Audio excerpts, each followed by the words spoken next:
the importance and the value of statistics. We appreciate all of you.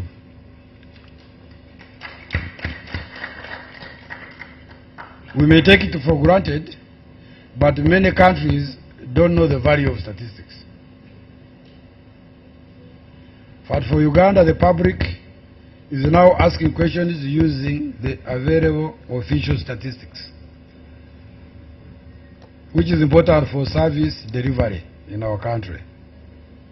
In a special way, we would like to take this opportunity to thank His Excellency the President of the Republic of Uganda for his strong support towards statistics. I expected a bigger clap.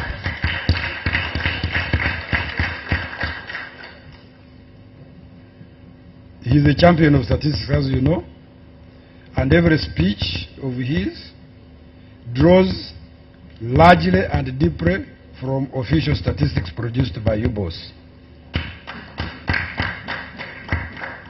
So we wish everybody uses official statistics other than searching with the web, going to World Bank. The UN, they think when they quote World Bank, they are very strong. World Bank doesn't collect or produce statistics for the countries. They only get from countries or use the other methods, but ours are more authentic because they are drawn from households and also from the surrounding within our context. In addition, we extend our gratitude to the First Lady and the Minister of Education and Sports, Honorable Mama Janet Katamuseveni, for having initiated the idea of conducting the census with the objective of having an updated education management information system, IMIS, and personally spearheading the enumeration exercise from the word go. You saw her launching the enumeration in Jinja in May 2025. Our promise to the nation is to continue producing and availing high-quality official statistics that are demand-driven and relevant to the human needs of our country. With those remarks, we once again welcome each one of you and I would wish to declare this enumeration event officially open for God and my country. Thank you very much. So as I declare it open, may I call upon the Deputy Executive Director of Uganda Bureau of Statistics to come and introduce his team that will be giving us the results.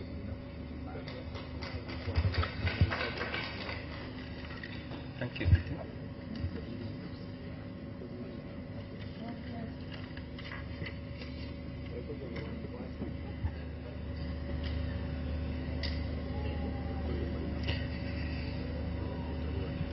Our guest of honor, the Chief Statistician,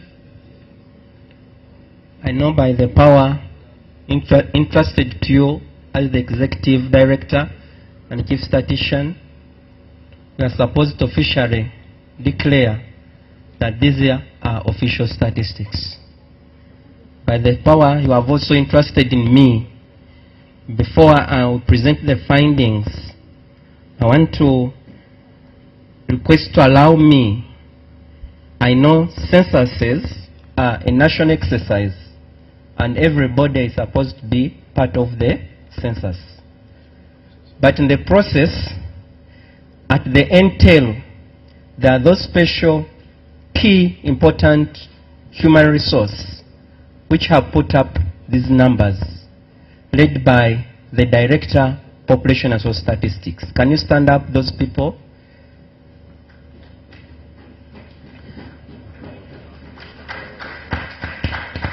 I'm surprised that Mr. Vincent Souza and the team are not standing up. They have been part of the team. There were 20 numbers. Yeah, there have been 20 numbers. So our chief guest and the chief statistician, these are the people behind the numbers you are going to see. Can sit down. our guest of honor, the following persons are going to present on behalf of the Bureau. And the first one is Sharon Apio Basala, is the head of Department for Demography and Social Statistics. Can you stand up? Followed by, we normally call him General Galande Johnston, is a seasonal demographer. He's behind the population projection numbers. Another person who is behind the presentation is Diana Biangelu Kakonge. He's a principal statistician also, as in charge of social statistics. Guest of honor, this time around, as we are going to see in the presentation, we have also introduced something new called the e-dissemination portal. And the people behind it includes Ivan Atwini, the head of Department for Digital Solution. In addition, we have Kizito Edward. He's also going to present the findings. Members, because of time, allow me to invite Sharon Apio to present the first part of the presentation.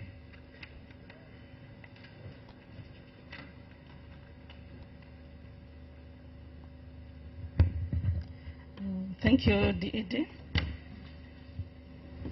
All protocol observed. Good morning, ladies and gentlemen. Good morning. Okay. So I'll be starting off the presentation on the baseline education census on behalf of our executive director for the Uganda Bureau of Statistics.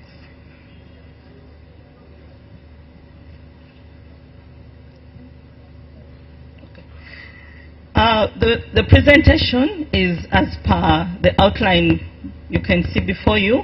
We'll have a brief introduction to the census, the methodology adopted in undertaking the census, the risks and challenges that were faced as we undertook the baseline education census.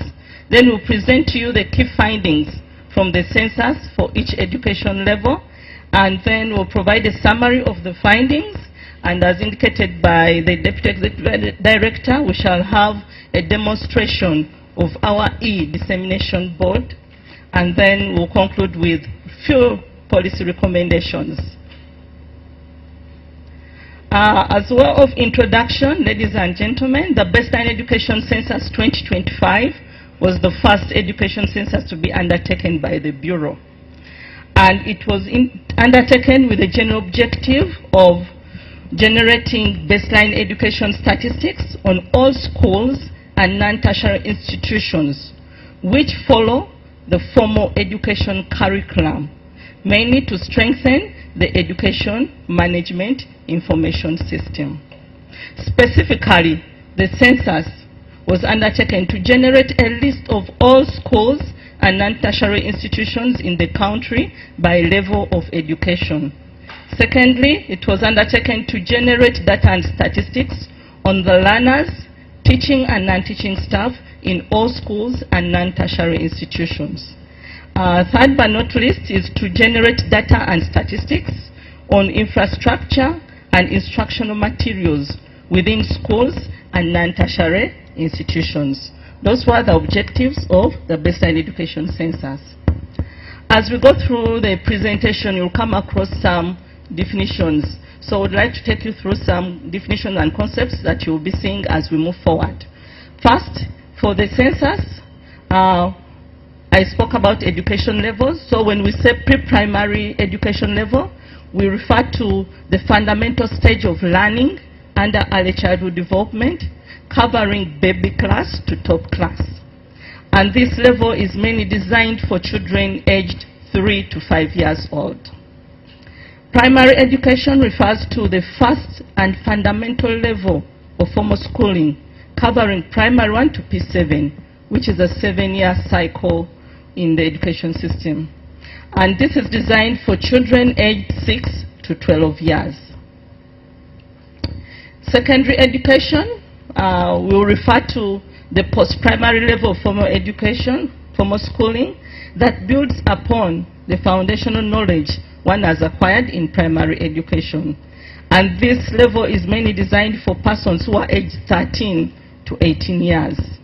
It covers lower secondary, which we commonly refer to as the O level, and the upper secondary, which is the A level. This cycle is for 6 years. Then the last education level we'll look at is the non-tertiary institutions. How did we define these? These are educational institutions that offer awards below tertiary or higher education level. And these are mainly certificate awarding institutions offering certificates under a modularized program. These are mainly on skills like welding.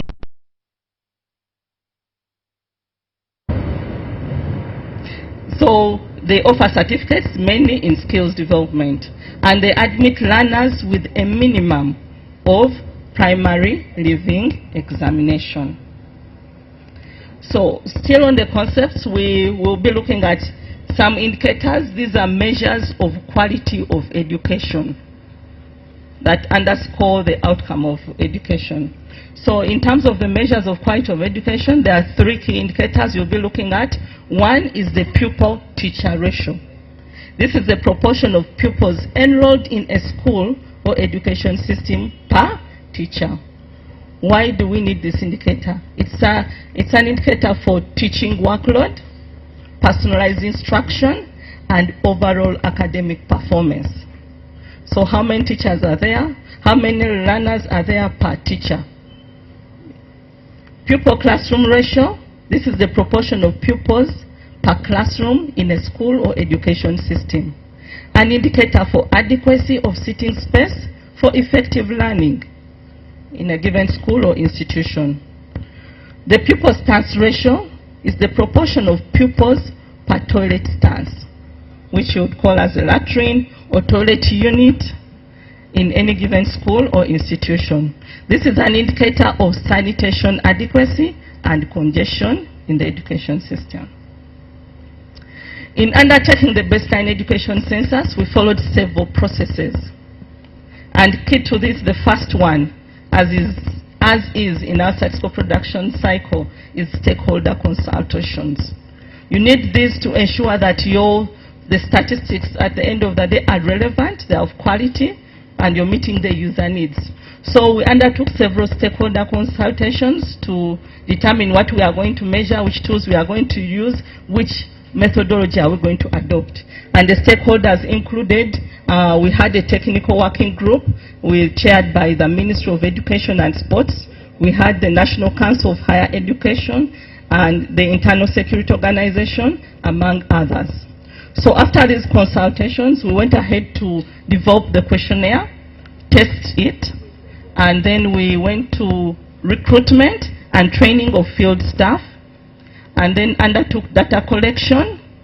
This was in 2025, and then embarked on data processing analysis, report writing, and here we are today to disseminate the findings from the baseline education census. You will please note that throughout all these processes, we undertook validation exercises and also quality assurance to ensure that our product is of quality. What was the methodology adopted for the baseline education census 2025? First and foremost, the education census was complete coverage. We went to all schools in the country. And by all schools, yes, we covered all schools in the country. And the coverage was for all schools in pre-primary, primary education, secondary education, and non-tertiary education. In terms of the scope, the education census, unlike other censuses, the reference period was a school calendar year, which was the year 2025. And data collection was undertaken from April to November of 2025. Of course, this excludes the time when there is holidays. We didn't do data collection during holiday time. and a statistical unit of enumeration, which was our focal point of contact for data collection, was the school or institution. So wherever you'd find that, you'd ensure that you undertake complete enumeration. And in the enumeration, what did we cover in terms of content? We looked at all the learners present at school at the time of the census. So it was a de facto census of those present at that point in time when we approached the school. We covered all teaching and non-teaching staff present at school at the time of the census. We also looked at identification particulars of the schools, learners, teachers, and non-teaching staff. The census also covered issues to do with WASH, looking at stances, water sources for drinking, what does the school use, what are the classrooms, what are the number of classrooms. We looked at the source of energy for lighting and cooking that the school is using, information, communication, and technology use for education in line with the new curriculum, which is promoting this a lot. So are schools in sync? We looked at school governance, but also among others. So we can't exhaust the list, but there is more to this. So as we undertook the census, of course, as we were setting out, we anticipated some risks, and we had to plan how will we mitigate these. So what risks did we anticipate, and how did we address these? One of them, we knew that there will be schools inflating number of learners. And how did we ensure that this doesn't affect the exercise? We conducted a physical head count of learners in all classes from the same school at the same time.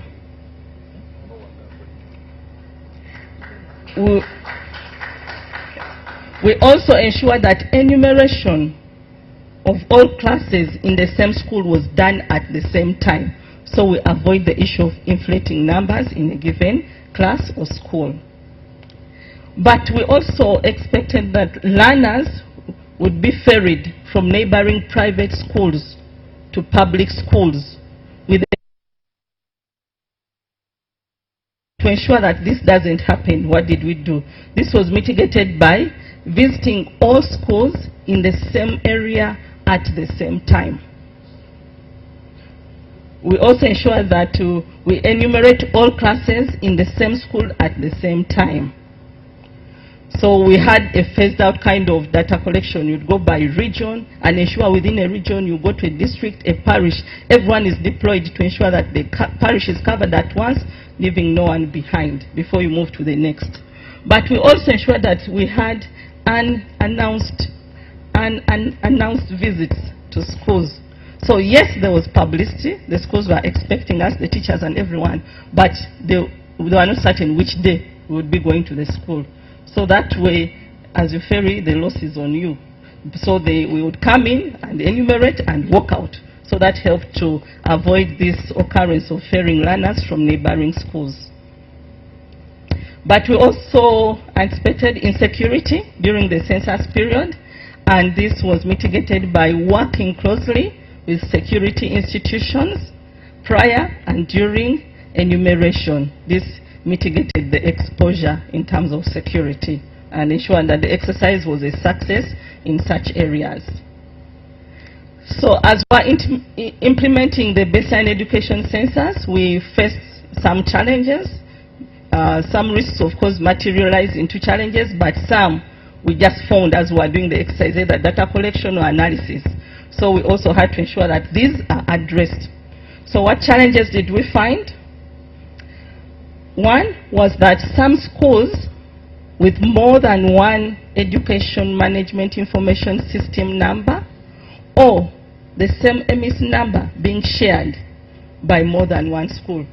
So you'd find a school, either they are sharing an EMIS number or a school has several in the system. The respondent was the head teacher or the principal. So you'd get different numbers and you're wondering, which one do I take?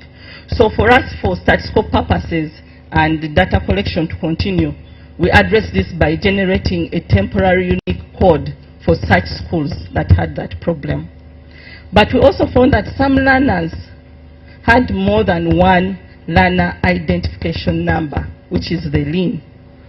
So what did we do? We considered the most current learner identification number. There were also some learners who did not have a learner identification number. This is not something you can force or impute or anything, so we left it as blank, indicating this respondent, this learner doesn't have a learner identification number.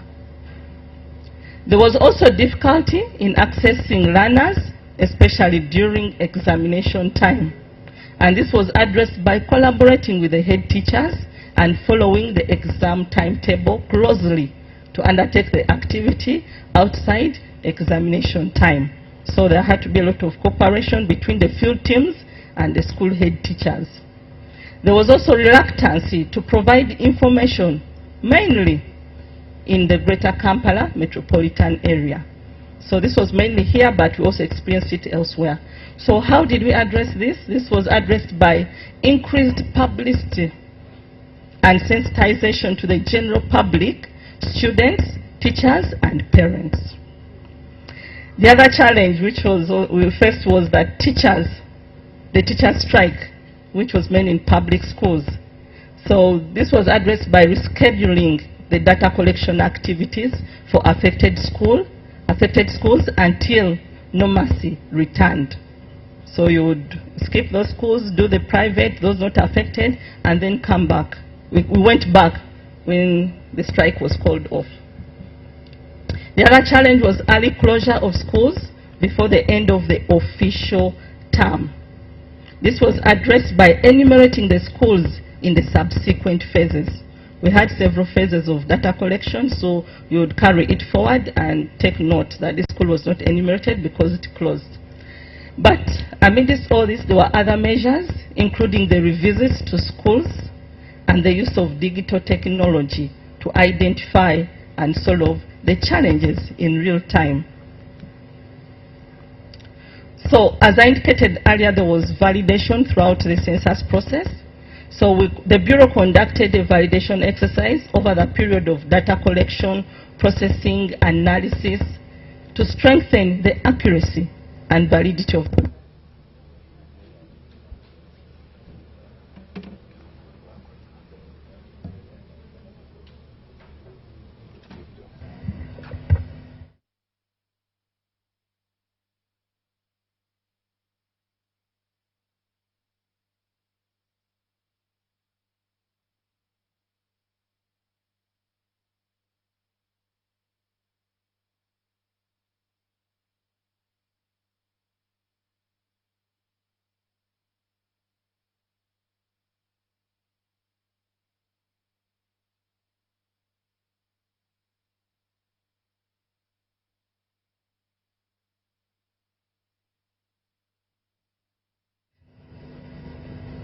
This one.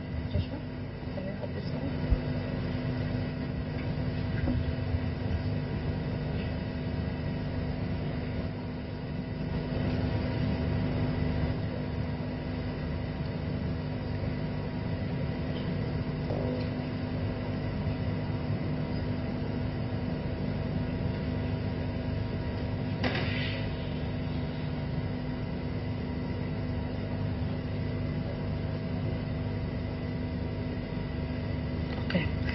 Thank you.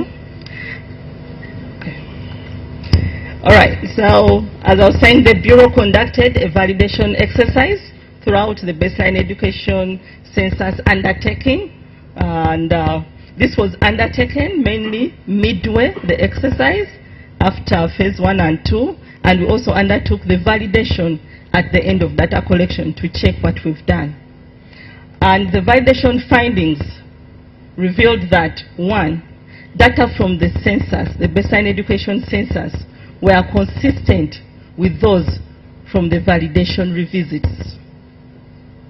The validation exercise also revealed that data on some learners in public primary schools confirmed the existence of pre-primary learners being reported to be in primary section, which is primary 1. And this was mainly in the public schools as indicated. Ladies and gentlemen, that's a brief overview on the methodology and introduction to the baseline education census. Allow me to invite the next presenter, Mr. Galande Johnston, to take us through the findings of the study. Thank you.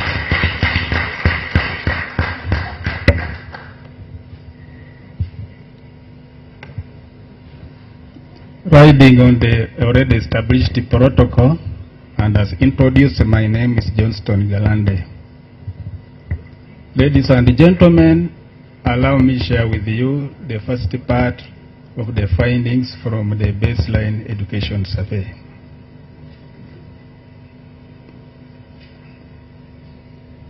As a way of recap, we are told that pre-primary is a very fundamental, and it is for the children 3 to 5 years. And this is the age that you should know that the brains of the children grows faster than any other time in the child.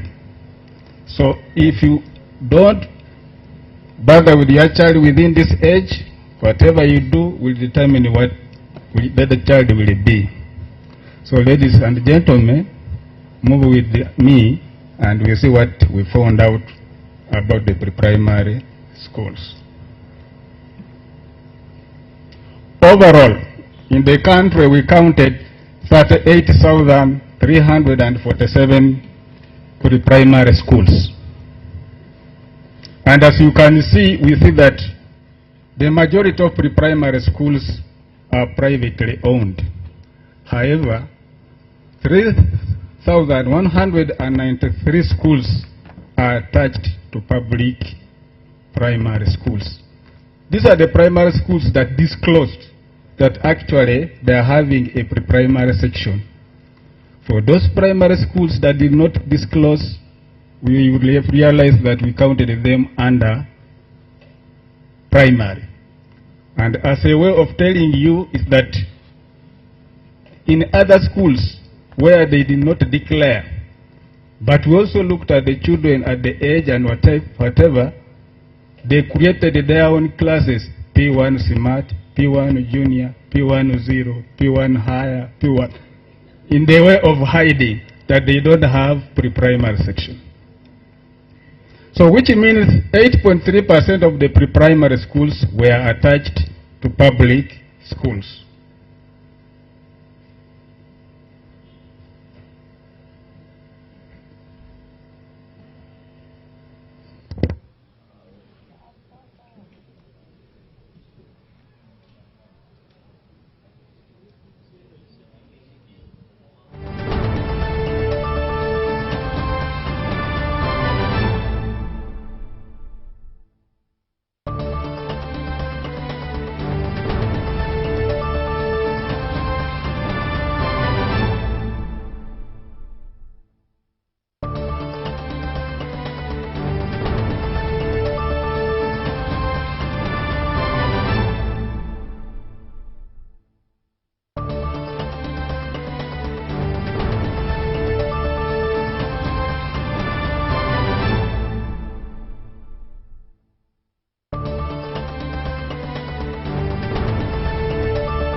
Now, if we distribute these pre-primary schools,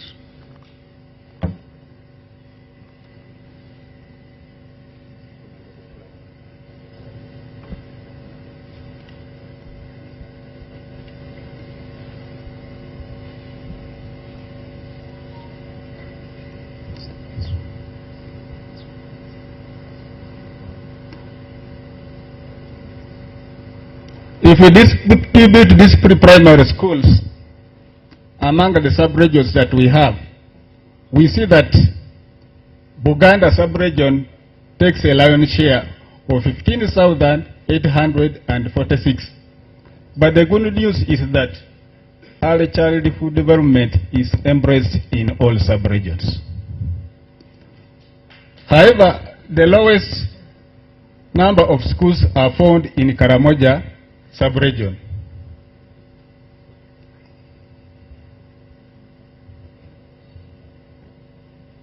Now, coming to learners, we counted overall in Uganda 674 learners in pre-primary schools. And we see that males are slightly more than the females. And this is just in line with the structure of the population, whereby we have at the younger ages, the males are more than the females. So which means the females constitute 49% of the pre-primary learners.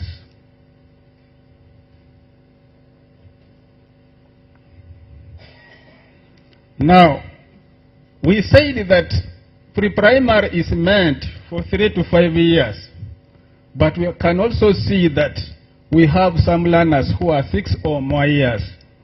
And we saw that 534,360 learners were above 6 years and above, constituting to 22.5% of the pre-primary schools. So they were outside the official school-going age for the pre-primary. But we also have those who are less than 3 years, accounting to 32,682.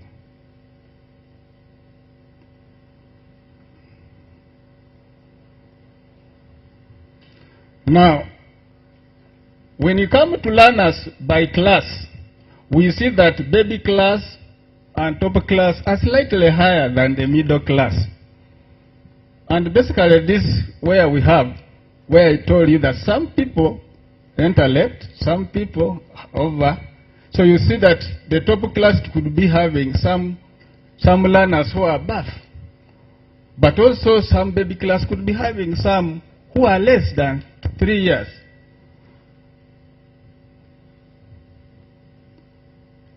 I want you to follow these numbers correct religiously, such that when we come to P1, we see how we are transitioning.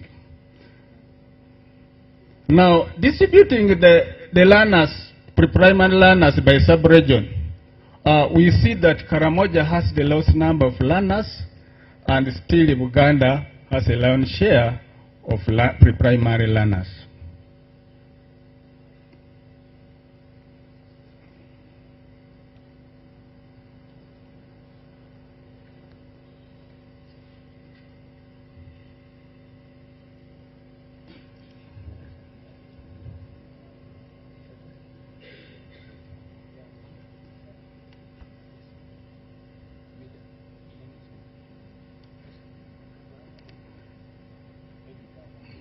Now, let's go to primary schools. Overall, in Uganda, we counted 43,567 schools, primary schools. And as you can see, we had more private primary schools than the government, whereby the government we had only 12,557, accounting to 28.8% of all primary schools in Uganda.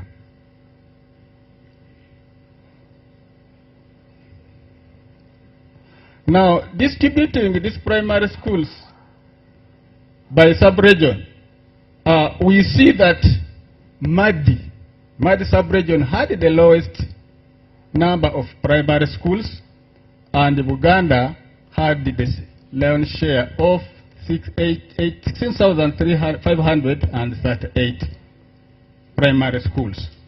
You can also look at your respective regions and see how you are faring.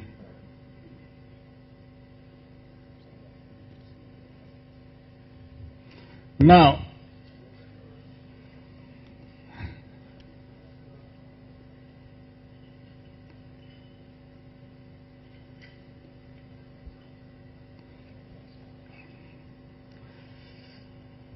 so ladies and gentlemen, you can look at your sub-region and see how many primary schools that you have.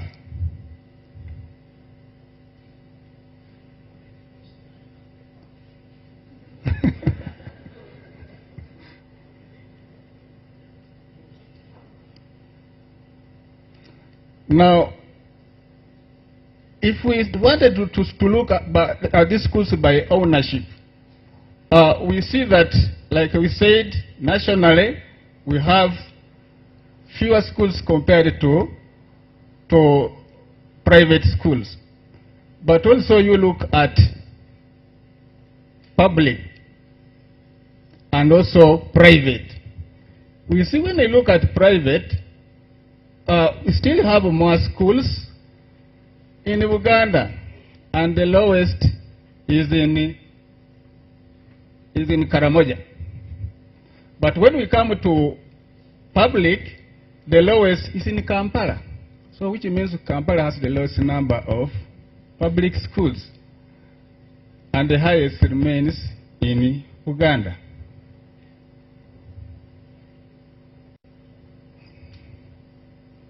Now, turning to learners. Learners, we counted 9,118,314 learners in the whole country in primary schools. And if you look at the male and female, we found out that females were slightly more than the males, constituting to 50.3% of the primary learners.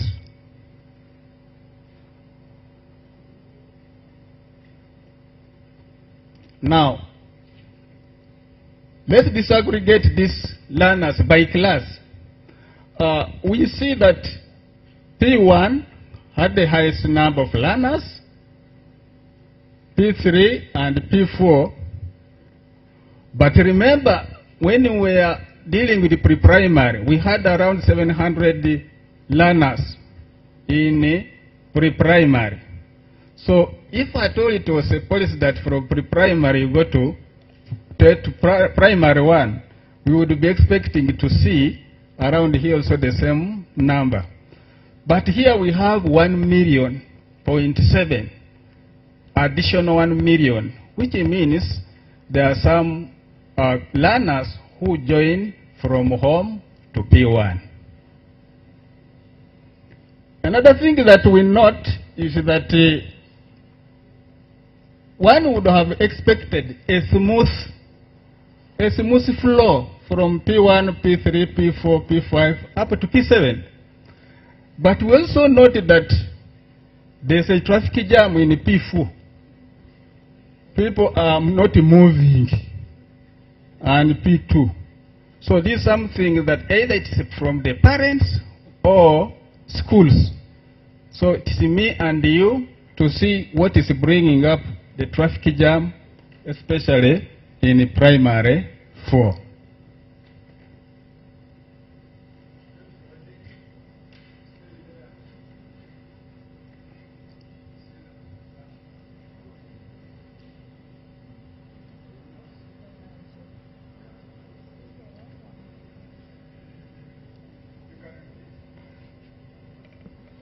When we are dealing with the pre-primary, we saw around 700 learners in top. So if there was to be a program, if we would all embrace that program, we would be seeing 700,000 in P1. But because we are seeing 1.7, which means that not all learners go through pre-primary. So we have some learners who go through from home to P1. And we had said that pre-primary is essential and a foundation and to develop the child socially and mentally. So we are missing there. But also one would have expected to see a smooth transition from P1 up to P7.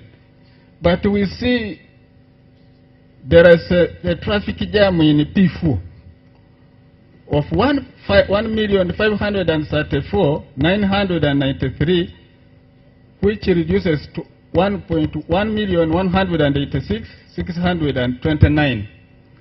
And it's either me and you to go and find out, to unlock that jam, to find out what is causing that traffic jam for the smooth transition of learners from P4 to P5, but also we see some in P3. So it is us to do that. Our questionnaire did not have that question to find out, so we are unable to tell you. If I tell you, I will be just speculating. Now, let's look at these learners by age group. We also see that we have learners who are in the actual age, official age going, school age going class, 6 to 12, but we also have learners who are 13 years and above. They're supposed to be in secondary, but they're still in primary, to the tune of 2,433,566, contributing to 26.7% of all the primary learners with official going age. But we also have some learners who are less than 6 years. They would be in pre-primary. And these are 95,312 who are less than 6 years. But also here, 13 years and above, I think we can also associate it with the COVID. Some people didn't continue, others were, they jumped some classes. But let's see, once the COVID year ends, I think this year, we shall see if at all this is streamlined. Now, distributing the learners by sub-region, we see that still Uganda is taking a lion's share, and we see that Sebei sub-region has the lowest number of learners. And Uganda, taking the lion's share, it contributes to 10.1% of all learners in the country. So if you go to 10 learners somewhere, one should be from Uganda.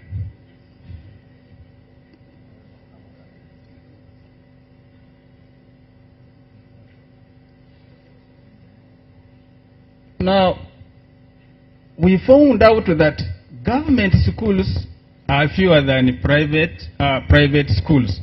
But when it comes to learners, we are seeing that we have more learners in government schools than in private schools.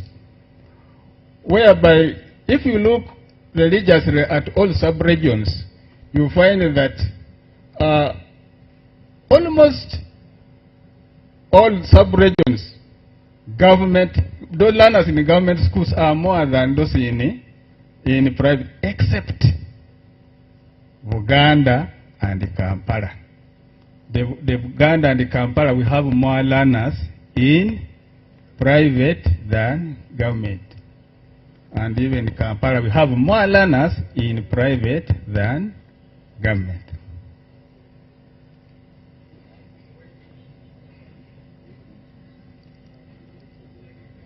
Oh, okay.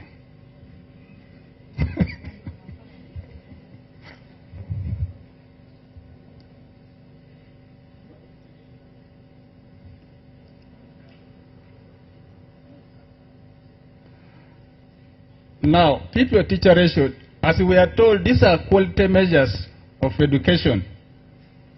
And if we compare by the internationally recommended pupil-teacher ratio of 40, we see nationally we are doing well because we have a pupil-teacher ratio of 34.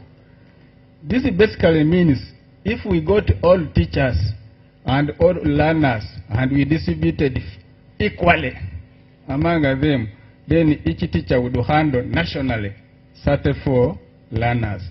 But in public or government schools, each teacher would handle 48 learners, which we see is first, it is high compared to international standards, but it is also twice as high as that of private schools, which stands at 24 pupils per teacher.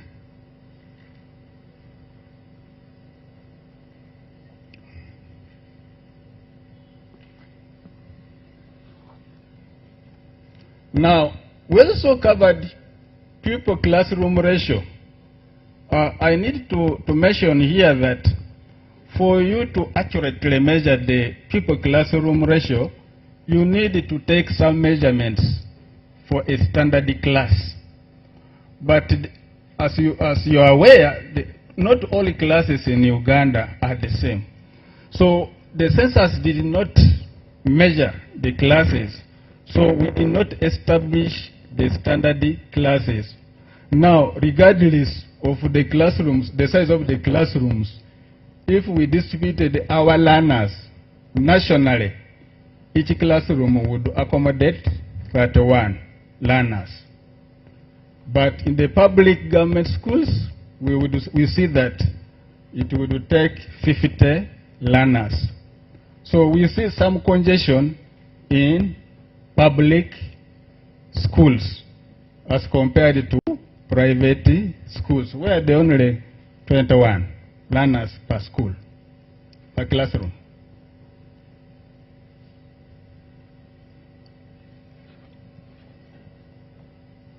Pupil strength ratio. Strength ratio, I would do.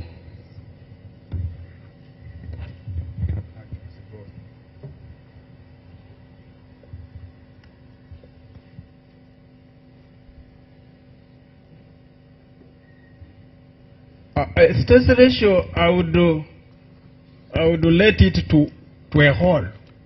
If a latrine has 4 holes, and each hole is separated fairly, that if you are in this side, you don't see the other side. That's what we are calling a stance. So I can as well say pupil hole ratio. We see that in public schools, 61 learners are sharing a hall. And nationally, 42. But when you go to private schools, it's only 30 learners, implying that the learners in public schools are twice those ones in private schools in sharing a what? A hall.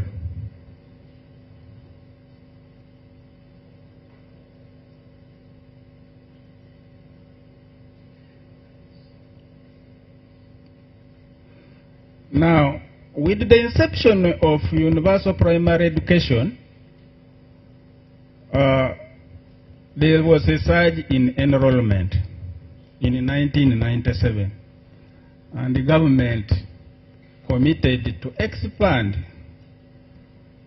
primary school services up to the parish level to enable the learners not to walk for long distances to access schools. Now, what is on the ground? We are seeing nationally that out of 10,860 parishes that we have in Uganda, 9,487 have at least a school. It can be 1, 2, or more. They have.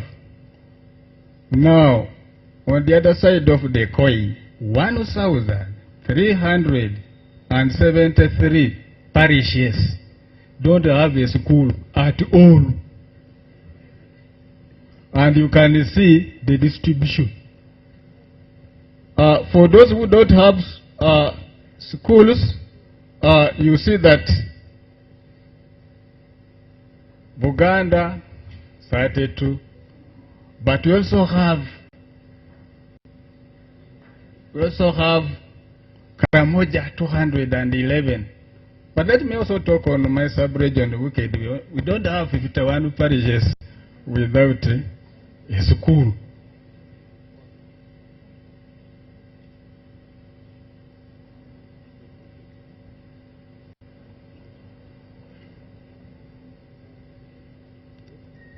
What about government schools, primary schools? Still, out of 10,860 parishes, 7,773 parishes have at least a government school, while 3,087 parishes do not have a government school, a government primary school. Ladies and gentlemen, let me stop here for the first part and allow my colleague to continue with the second part.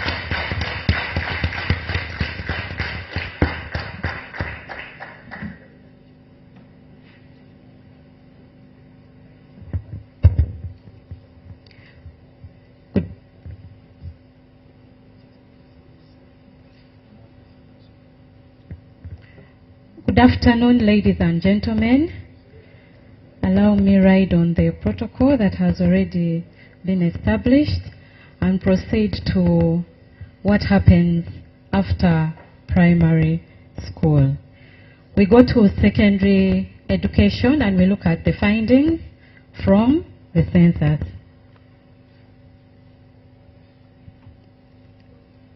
We found 5,498 secondary schools in the country from the census.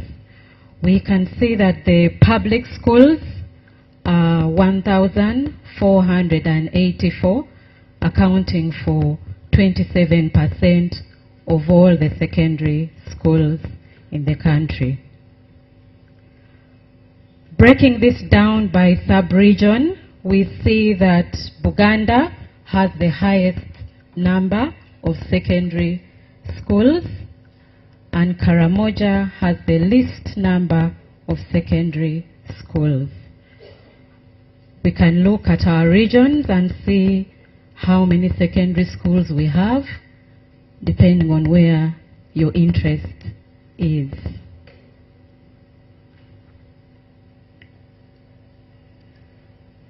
So now we look at the ownership. Where are the public schools and where are the private secondary schools?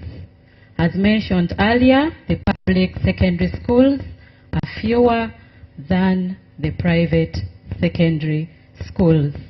Looking at the public secondary schools, we see majority of them in Buganda sub-region and the least in Madi sub-region. So Madi sub-region has the least number of public secondary schools. When we look at the private schools, we see again Buganda has the most number of secondary schools and Karamoja has the least number of private secondary schools.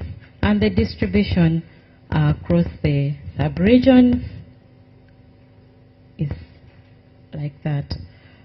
So we go to learners. Who is in the secondary school? We found 2,008,133 learners in all the secondary schools in the country. Distribution by sex shows that the females constitute 53.3% of all the learners in secondary school. So we have more females at secondary level overall than the males. By ownership status, we see that learners in public schools are fewer, 903,996, and this constitutes 45% of the total learners are in public secondary schools. So looking at this by class, this is somehow similar as we saw in the previous level, primary. As we go to upper secondary, we find fewer learners. However, if we can recall from the previous presentation, we saw about 700 in primary 1, When we get to senior 1, we are seeing 508,769. So again, for purposes of advancing in education, we see that there is something to do here if we want everyone to progress as per universal secondary education. So the trend is as we can see. So the official school-going age for this category of our learners, secondary, is 13 to 18 years. But we did find that, of course, that there are those who are below the official school-going age, and there are those above. But overall, 76.4% of learners in secondary school are within the official school-going age group. By sex, we can see, as we've seen, more females across the age groups. When it comes to 19 years and above, we change a bit and we see more males. So this is the distribution. We have majority of our learners within the official school-going age group. So where are our learners, depending on the sub-regions of interest? We see Buganda taking the lion's share of learners. Majority of the learners are in Buganda sub-region. That is 750,673. So most of our learners are in Buganda sub-region. Karamoja has the lowest number of our secondary school learners. When we look by ownership, where are the learners in public schools, where are the learners in private schools? We see that there are fewer learners overall, as mentioned, in public schools and more in private schools. But if we look closely, there are some variations in the regions. For example, we see Karamoja has more learners in public schools, 8,209, compared to the private schools in Karamoja that have 745 learners. So it varies with the regions. As we can see, when it comes to Buganda, you have fewer learners in public schools, 225,428. Then you have more learners in private schools, 500. So as we can see, the different regions have different variations. So as mentioned earlier, this is we are basically looking at the quality of our education, how many students are able to be attended to by a single teacher. So nationally, we see that there are 40 students in secondary schools for every one teacher. And this ratio cuts across, as we can see, in public schools and private schools. At secondary level, we see a bit of a balance in how many teachers are handling students. Looking at the classrooms, as mentioned earlier in the previous presentation, regardless of the size of the classroom, we see that on average, in 45 students fit in a single classroom at secondary level. When we take a close look at the public schools, we see that a classroom accommodates 60 learners, which is almost twice that of private.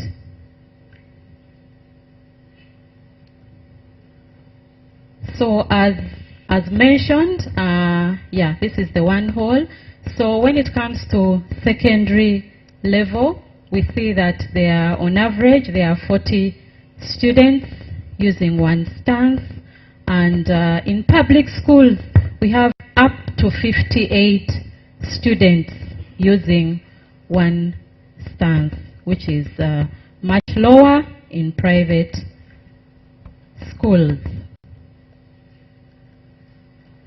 So in line with the policy that we have on ensuring secondary education for all our learners, we look at the sub-counties that have at least one secondary school. 1,716 sub-counties in the country have at least one secondary school. So they have either one or two or three or more. The distribution by region is as we can see. Kampala has the least number of sub-counties with at least one secondary school, and Buganda has the highest. When we come to those sub-counties without any single secondary school, this is not necessarily in line with the policy. We have up to 1,208 sub-counties do not have a single secondary school. The most affected region is Bugisu. Bugisu has up to 87 sub-counties that have no single secondary school.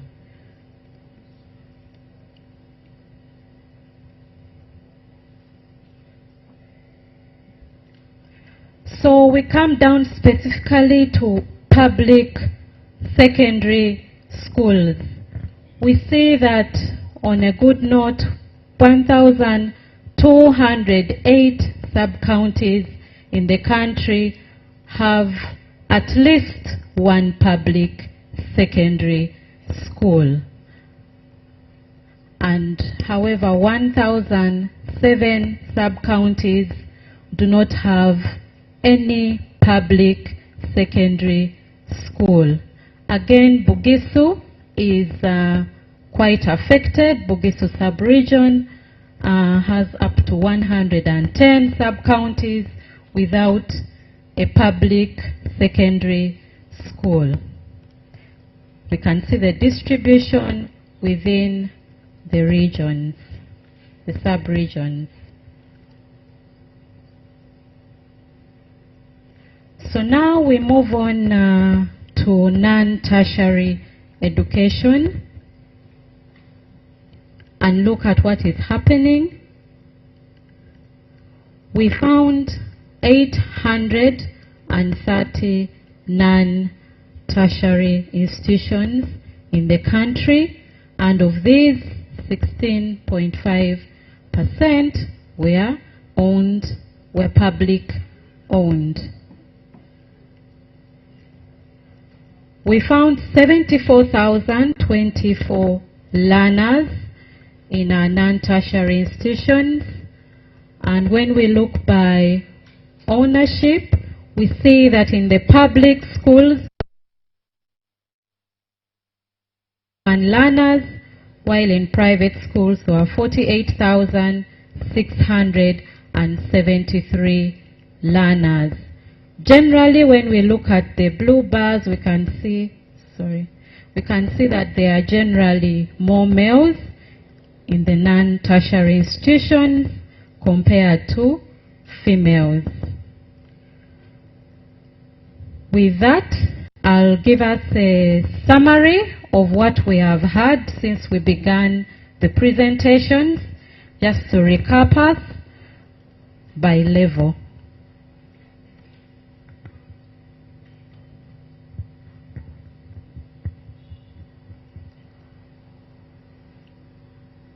I will, before we go to the summary of findings, probably would like to,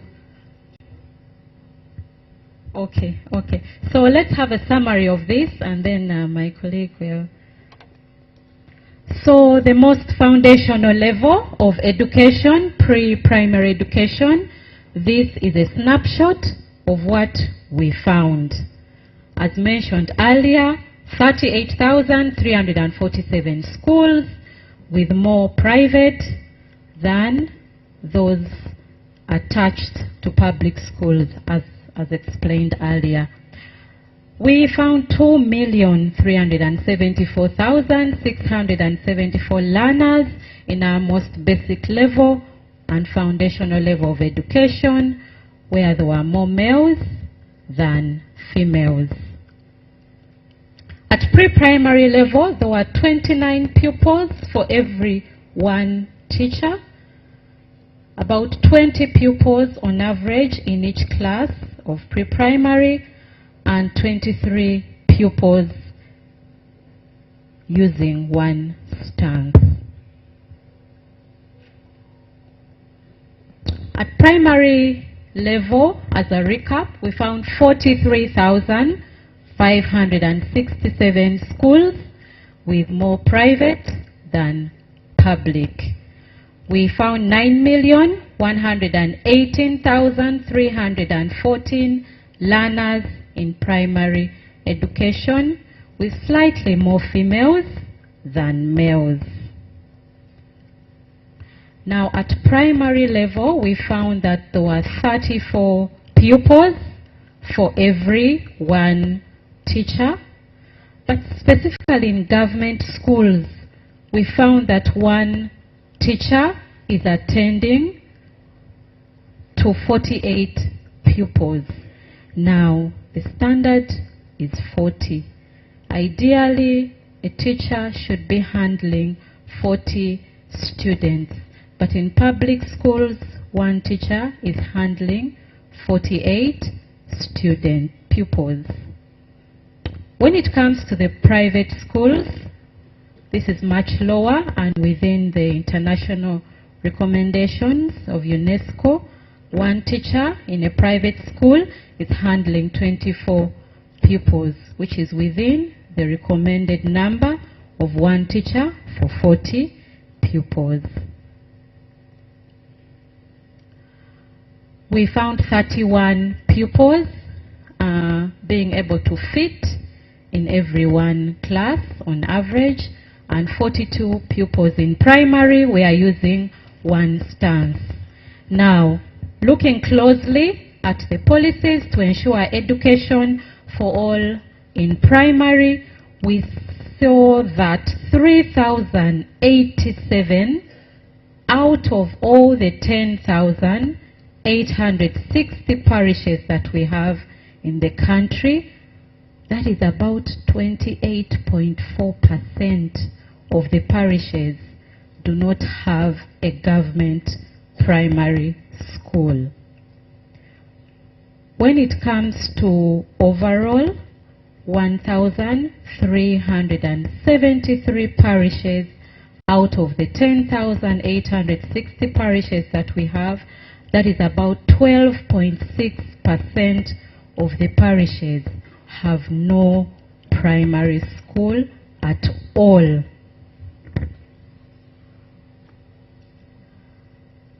At secondary level, we found 5,498 schools with more private than public schools.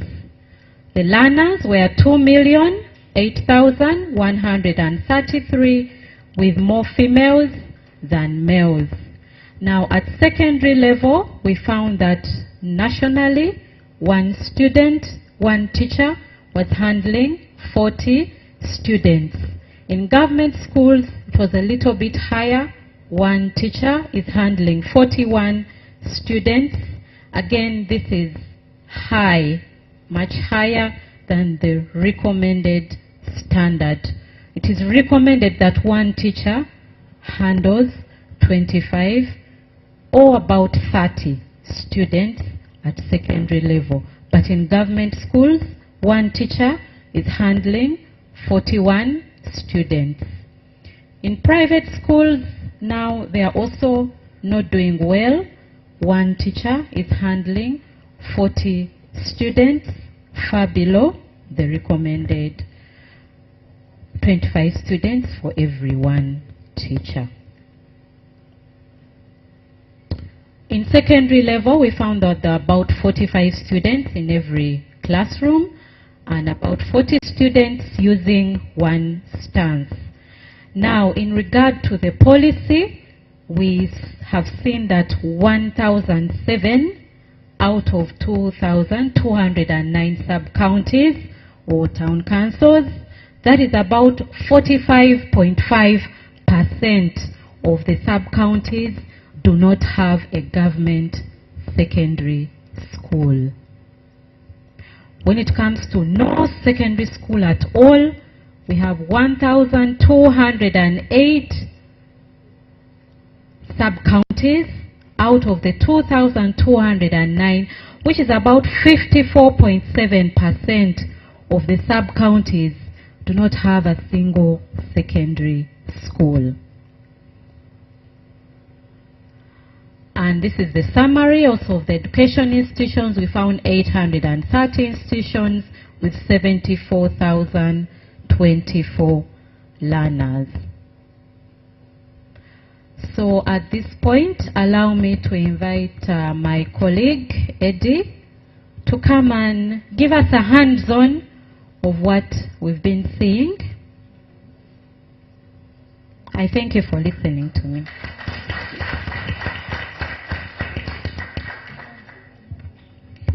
Good afternoon, ladies and gentlemen. I'll also ride on the protocol observed as the earlier presenters. My name is Gisto Edward, and my role here is simple, is to launch you onto the digital journey of accessing what my colleagues have presented and more. So the major role is to give you the power to access statistics on your devices, wherever you may be on Earth and even on Mars if you have connection. So first, for the start, let us find out how do we access the dissemination board. And then we shall look at what can we do, what powers do we have.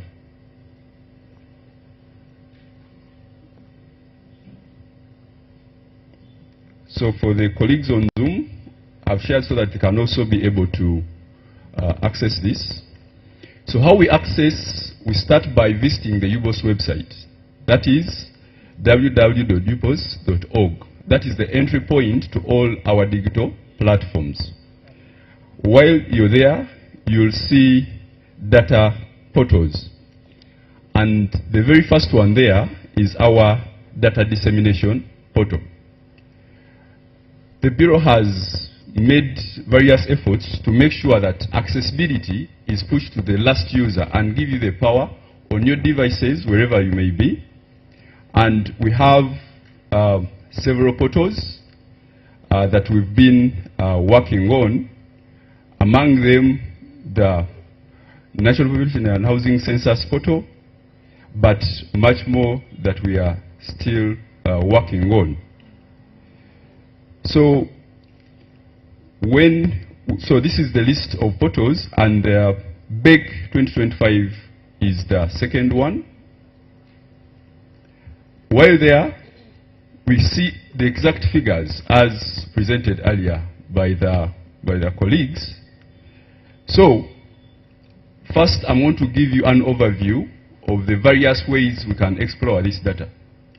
So for starters, we have these cards on top giving you that a snapshot of the various numbers, and when you click on each of them, you can explore more. The idea is that you can go as deep or as high as you want, depending on what you're looking for. So that's the first part, how we can access this. And then next, we have this search bar. You just search for any parish, any sub-county, any district, and find out the statistics that you're interested in. So we saw the static maps earlier in the presentations.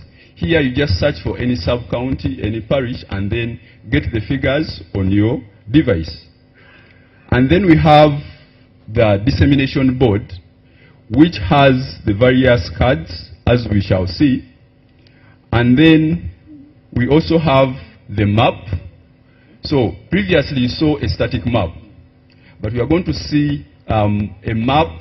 You can move from the country to the region, to the sub-region, up to the parish, looking at the very figures at those various levels. And then for the advanced users, the platform gives you the power to build your own visualization of the data.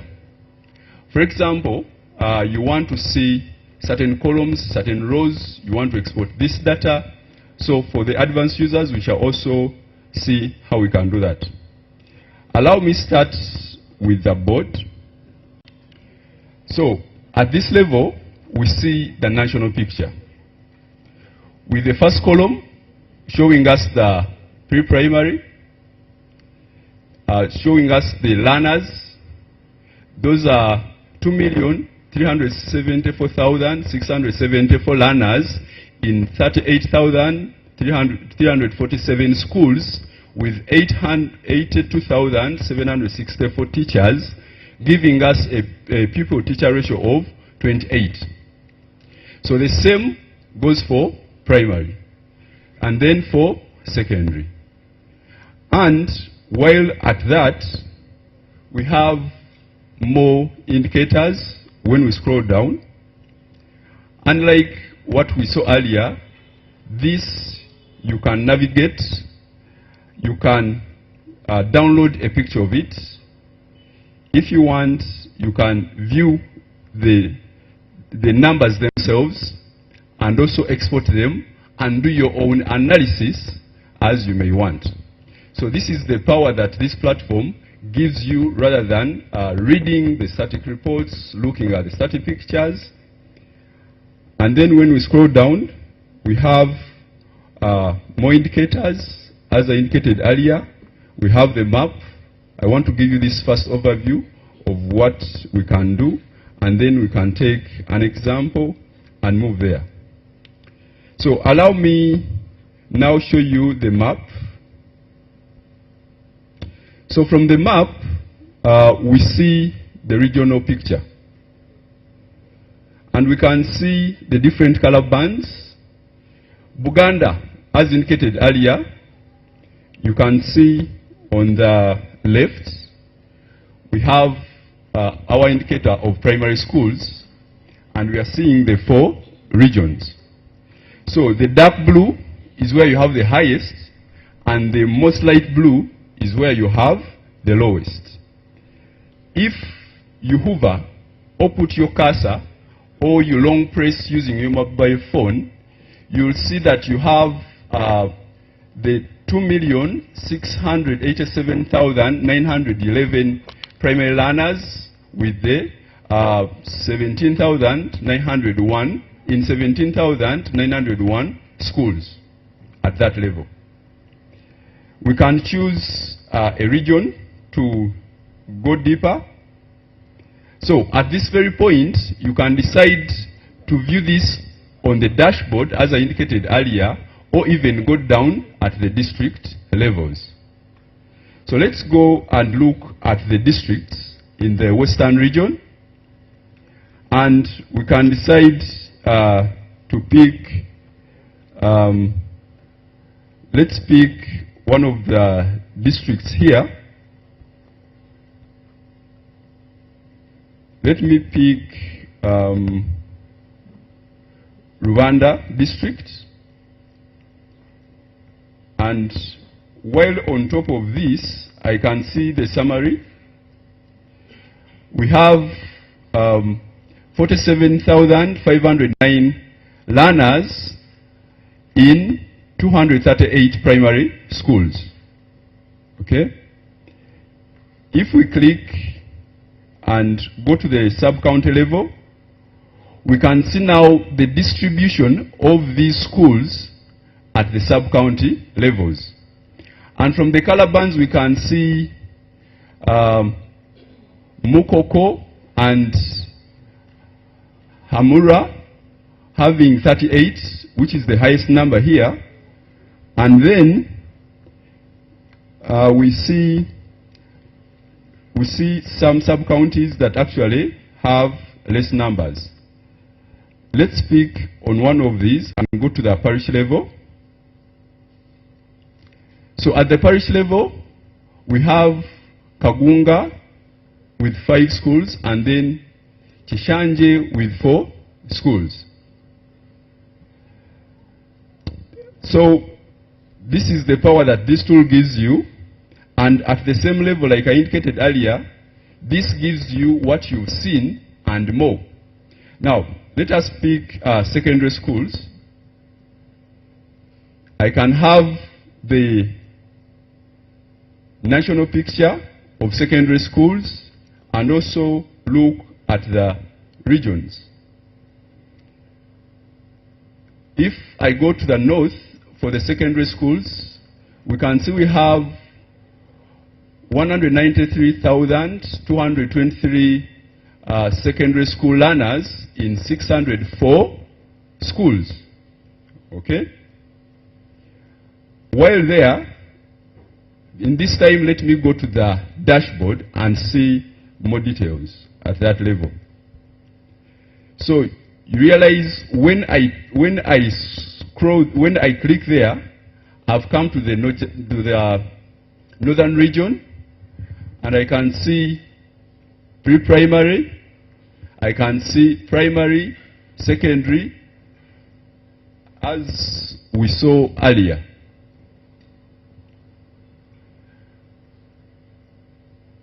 So in these very columns, we can decide to go to the sub-region in there. Let's say we go to West Nile. When I select West Nile, I see the breakdown at the West Nile level. Okay? We can see the people-to-teacher ratio at that level. That is for pre-primary, for primary, secondary, all the way.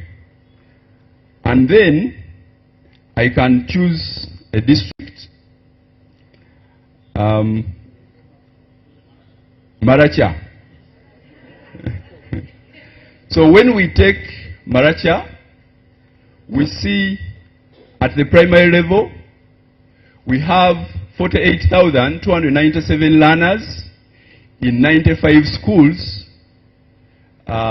with 787 teachers, having 495 male teachers and 292 female teachers, and the people-to-teacher ratio in that area is 61.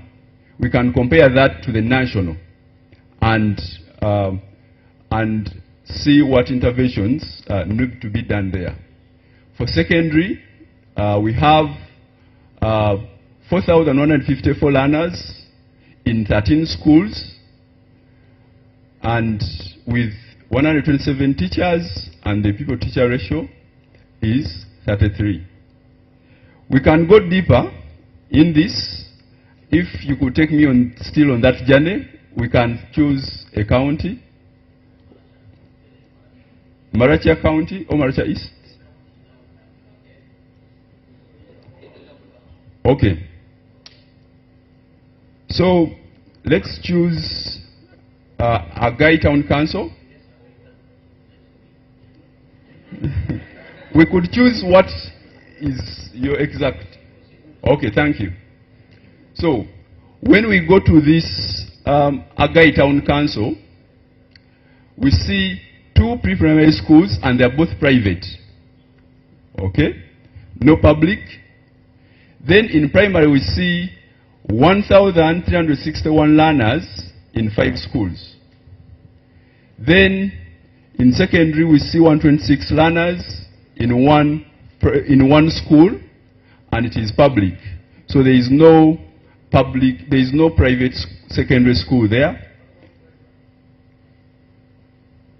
In primary, we have 1,361 learners in 5 schools. Public are 2 and 3 are private.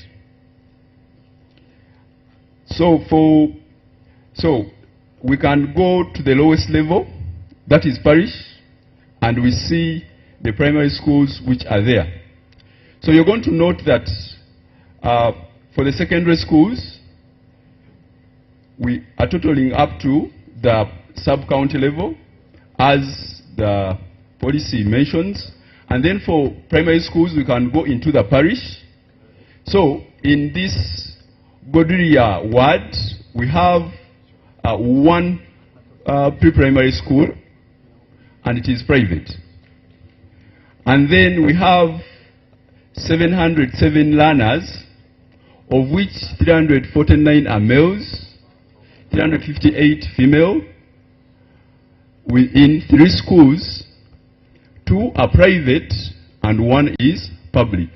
So there is 1 public school, 1 public primary school in Godiria ward, and then there is no non-tertiary institution. Godiria. Thank you for that. So, and while at that, we can still see the rest of the indicators to that level and take a good picture of what is in there. And at that same level, we see the various parishes and their distribution. We have Godiria ward, which we saw earlier, has those 3 primary schools. And then we also have more indicators on attendance. At pre-primary, we have the boys and girls, and we have more indicators. And we have more indicators as we go down. Now, for the advanced users, as I promised, fulfilling my promise, I want to show you how we can generate our own tables. So let's say I want to know something about the primary schools. I can have them showing public and private. I can choose a specific, I can choose the level of aggregation, which can be district, or choose a specific place. And let me pick Amuria for this.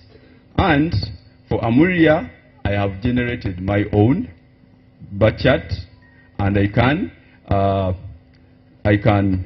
save it as an image, or even export the data that is in there.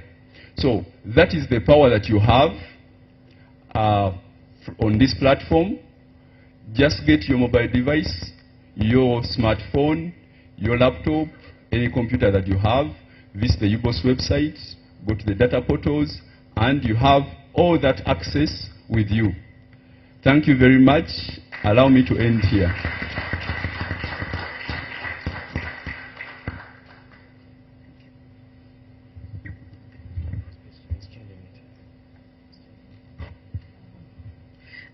Ladies and gentlemen, as we come to the end of the presentation, UBOS culture is we are evidence-based. So with the findings that have just been presented to you and the challenges that we encountered as we were undertaking the baseline education census, I'll take you through a few recommendations that we've put together for you.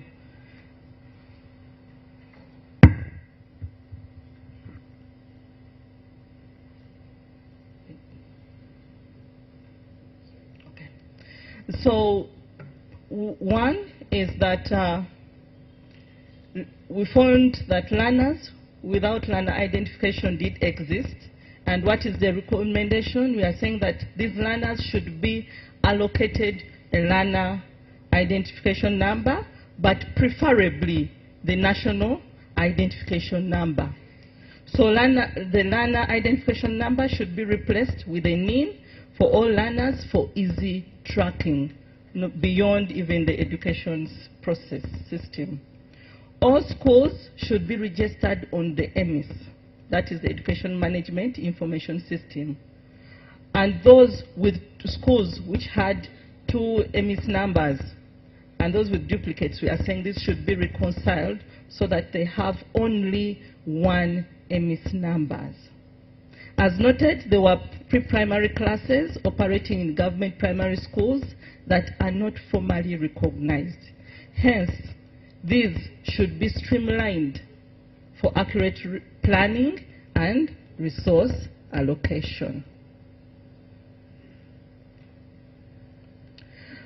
UBOS, working with the Ministry of Education and Sports, will update the EMIS regularly to account for new schools and runners.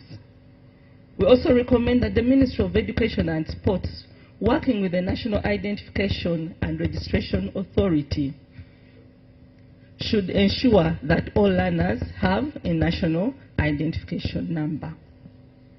We noted that there were parishes without any government primary school and also sub-counties without a government secondary school. So the recommendation is that these parishes should be considered in line with the existing policy. And to achieve the international recommended pupil or student-teacher ratio, which is a ratio of 40 learners to 1 teacher, we are recommending that government needs to accelerate recruitment of teachers in primary and secondary schools. Ladies and gentlemen, that marks the end of our presentation. Thank you for listening to us. More hand clap, more hand clap. Thank you so much. I am going to skip to introduce the PS, and I'm going to hand over this microphone to our Executive Director, who will ably introduce the Minister of Education and Sport, who's here with us. Thank you.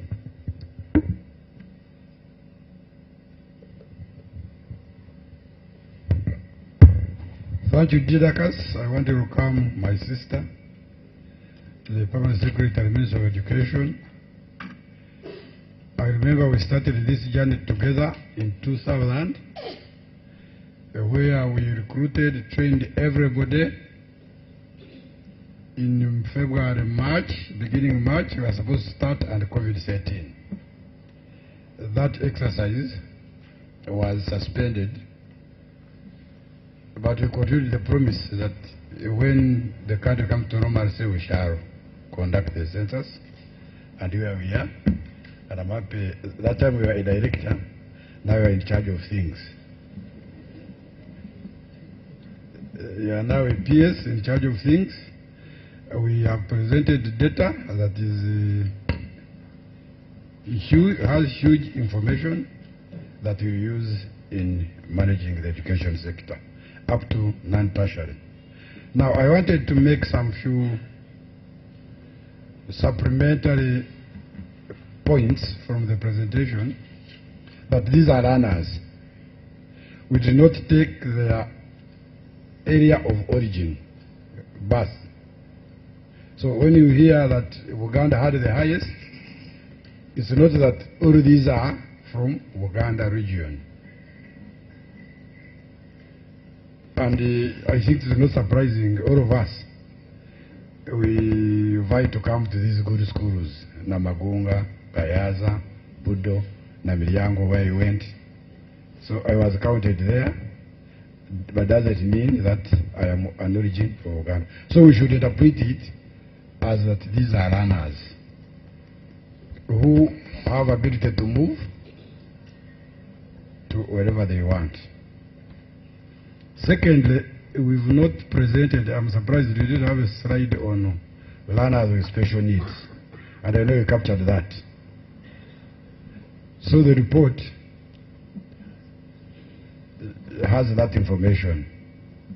And Edward, you need to also include it on your dissemination platform so that we can show that we are sensitive to, we are gender sensitive.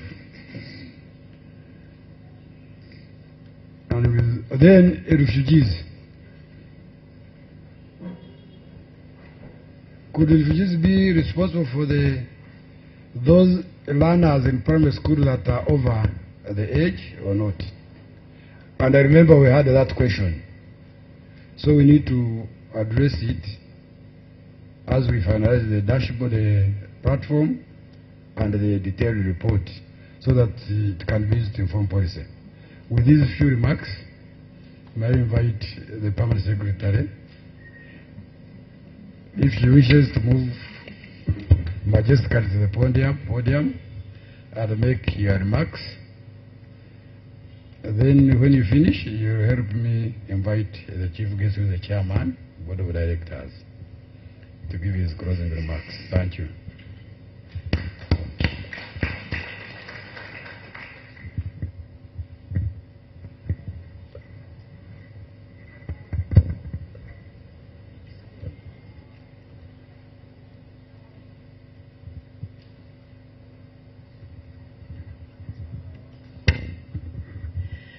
Thank you very much, Executive Director, for inviting me to say a word. I don't know how majestically I moved, but he had asked me to do that. The chair of the board and the members who could be present here, the Executive Director and your staff present today, the team that has come with me from Ministry of Education. I see a number of commissioners and assistant commissioners and others. The invited guests, our friends from Maracha and other places. The media, the Fourth Estate, our very, very cherished team and partners, ladies and gentlemen. Allow me to really appreciate UBOS for this great work they've done. I know that my team must be bubbling with joy sitting there, listening in and seeing what you have helped us to unveil. So thank you very, very much indeed. This baseline data, as the ED has just mentioned, we thought we'd have it by 2021. And he's explained why. So we have been needing it yesterday, and we cannot say how much we are excited to have it today. So we are really very grateful. It's definitely going to help us and help government as we plan for the provision of education services and the targeting of the most needing areas in our country. The government is committed to the whole of government approach, and so having UBOS undertake the basic data collection is just part and parcel of what government is now doing. We are committed as a country to see ourselves as Ugandans. And although we have different assignments, we should look at them as just pieces of one whole. Because as a nation, we have only one vision. And that's the vision of transformation from where we were 16 years ago, the peasantry setting, to a modern and prosperous Uganda. We only have 13 and a half years to realize our vision by 2040. And you cannot do that unless you effectively plan and execute. And you can't plan and execute unless you have real data and you have it in good time. So we are grateful that together we can now move and see where the services are needed most. I'm hoping that in the report, in the detailed report, that we can be able to pick the relationship between population in terms of residents versus the number of learners. As you mentioned, Buganda kept coming. But it would be great for us to know this, which is called Buganda, how many Ugandans are actually there. That will help us to know that nobody is intentionally marginalized, but it's because the provisions are provided for the people that are there. And also the number of schools together with the population, it will help us to get a whole picture, but I'm sure that it's in the detailed report. It was interesting to note, as I sat here, that although at secondary level, the government or public schools, as you would want to call them, although they form only 27% of the schools that were visited, because the schools that were visited were 5,000 something, and then the government schools are only 1,200 something, according to the report. it was interesting to know then that although they are only 27% and the private are 75% in terms of number of schools, in terms of population of the learners, the government schools have 45% of the total. To me, that was a very interesting statistic, showing that government is doing a lot. They don't yet have enough schools, but they have a lot of accommodation in terms of access for the students who access the government schools.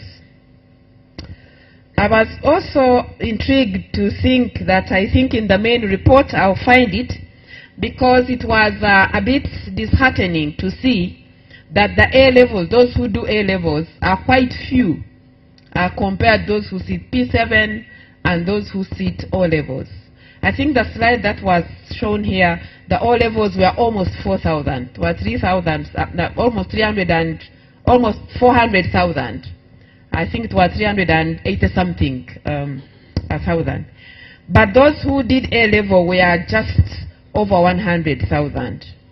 And looking at figures as are, one would imagine that all those who didn't transit to A-level actually fell out of the system. So I would be interested to know what we called higher education or tertiary institutions. I would be glad to know how many of those are certificate awarding. Because when we finish our O-level, as we stand now, some students go in the straight academic line of A-level, but others choose the skills areas and join other institutions. So it would be interesting to know how many is a combination of those who did A-level and those who are doing certificates after O-level, and therefore how many fell out of the system at that point. But I'm hoping that I can find some of those answers in the detailed report. We are greatly appreciate the e-dissemination platform. Please join me to appreciate. My smiles were out throughout. Where is my son who was presenting? Yes, you are behind the screen. Thank you very much, UBOS, for coming up with that platform. We are in the 21st century that is governed by knowledge, by science, by information and technology, and we just have to use that to enable us progress. So we are going to get many answers from what I saw in the e-dissemination platform, and those answers will help us as we start on our strategic plan 25-26 to 30-31, as we start on this new government commitment, as you heard from the President's speech when he was inaugurated. This data is going to be extremely important for us. Ladies and gentlemen, it's only the Ministry of Education where every person is a stakeholder. Every family.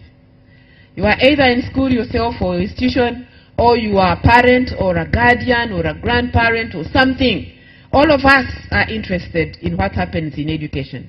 And looking back to our Vision 2040, transformation does not happen just because we have minerals and fresh water. Transformation happens when the products of the education system have appropriate competencies, they have the right values and attitudes, they love themselves and love their country, and they are able to translate what they learn into actionable areas. So getting this data will help our strategies. I'm sure you all know that we recently, only last year, had a law on TVET, where we would want to access skills to all people who need them.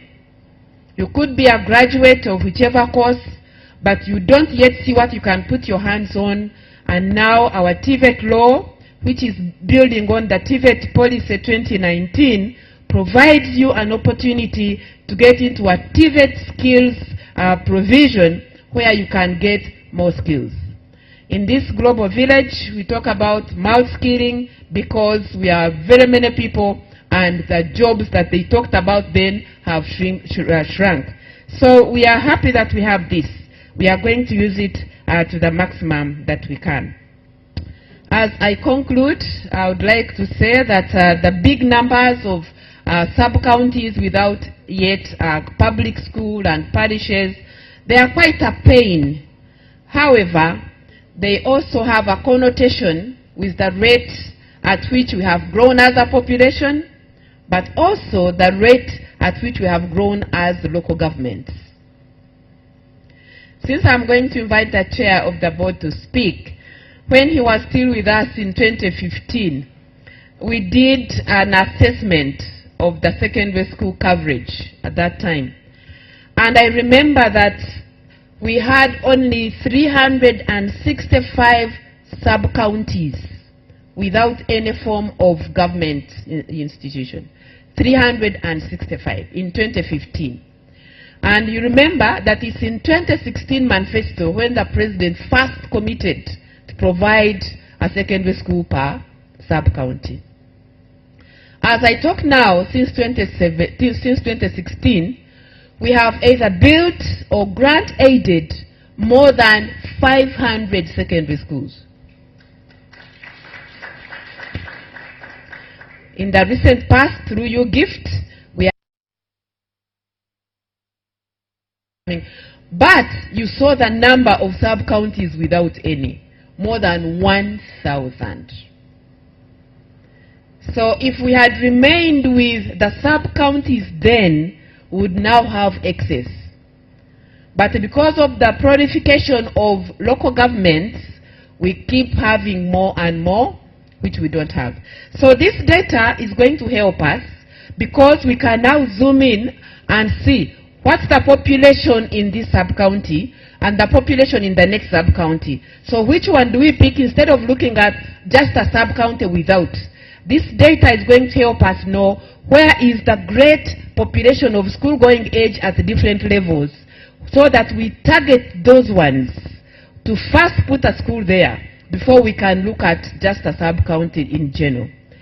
Allow me to stop here. I have the capacity to speak on, but I would like to stop here and thank you once again, Ubo. Thank you so much. I harassed the ED last year, but he forgave me. I want to thank you for forgiving me. And he promised me, he said, when the results come, you'll be happy. I'm happy that it has come and it's this detailed and it's this analyzed. So thank you very much once again, Ubos. Let me now take this singular opportunity to invite the chair of the board of Ubos, who must be now the minister in charge of this, because in the transition, the technical teams are also running the roles of the ministers. So I would like to invite you, Dr. Byamcha, to come and give your remarks. Thank you all.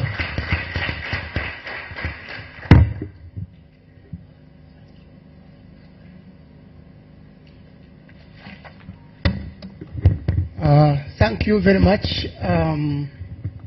the Permanent Secretary, Minister of Education and Sports, and the team that has accompanied you, the Executive Director, Uganda Bureau of Statistics, the management and the staff of Uganda Bureau of Statistics.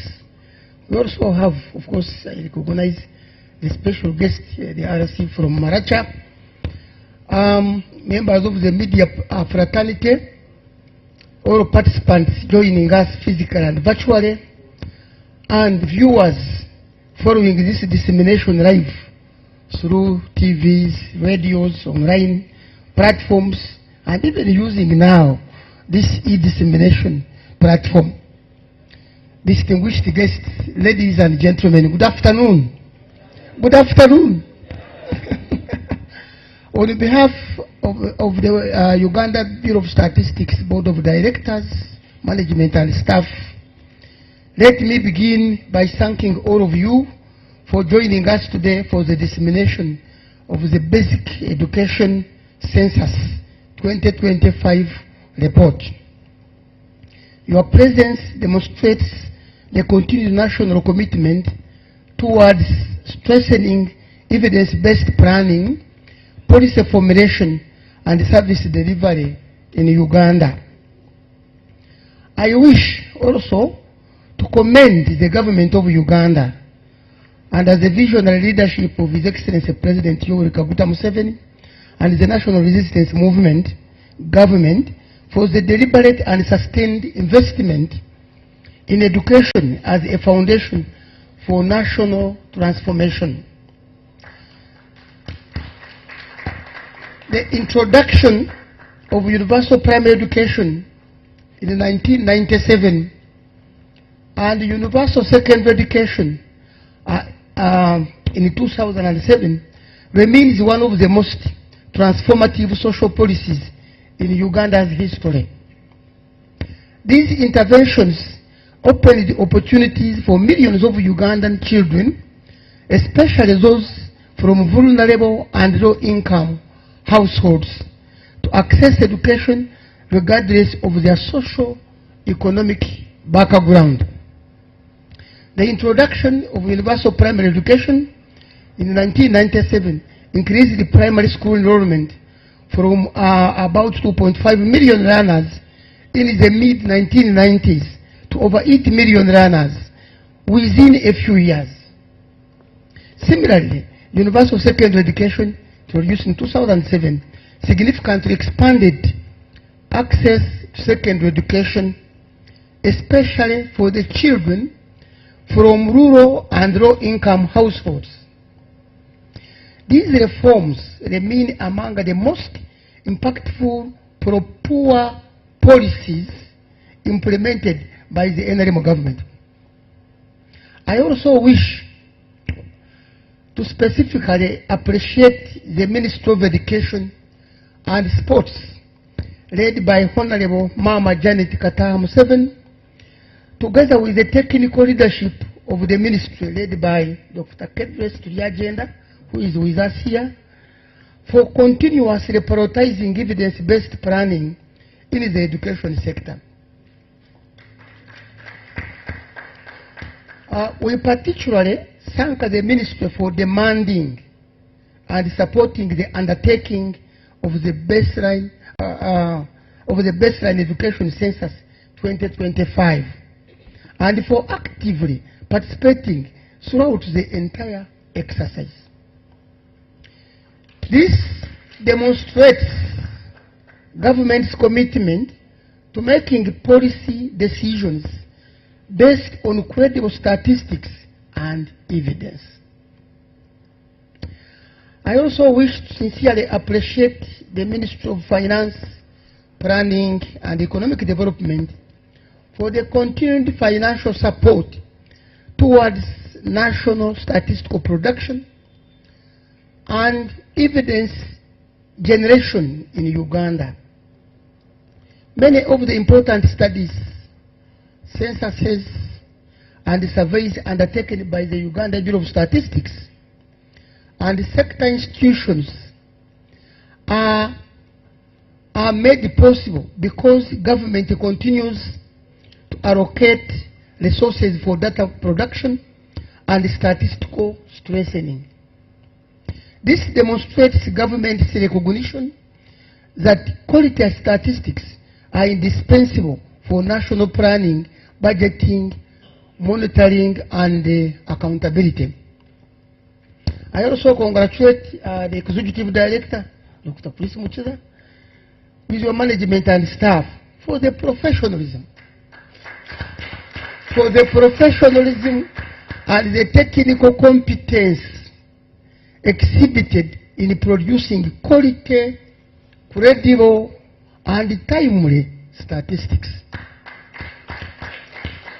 As a board chairman, I am proud that UBOS continues to position itself as a center of excellence in official statistics and a stronger pillar in Uganda's development planning architecture. I also wish to extend sincere appreciation to all local governments, school administrators, teachers, enumerators, school supervisors, and all stakeholders who participated in the successful implementation of this baseline education census. The quality of statistics we are launching today is a result of your commitment. Cooperation, patriotism, and hard work. In particular, we commend the enumerators and field teams who traversed different parts of the country to ensure that no education institution was left behind.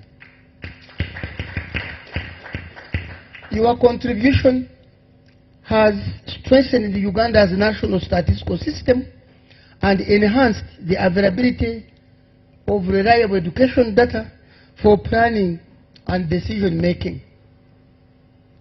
Ladies and gentlemen, today's dissemination of the Baseline Education Census 2025 is not merely a statistical exercise. It is a strategic national milestone that provides government and stakeholders with a comprehensive evidence base on the state of education institutions across the country. The report provides critical information on the distribution of schools and institutions, enrollment trends, teacher availability, classroom infrastructure, sanitation facilities, access to ICT, school attendance, completion rates, and other key education indicators. This evidence is essential in guiding targeted investments, equitable resource allocation, and informed policy interventions.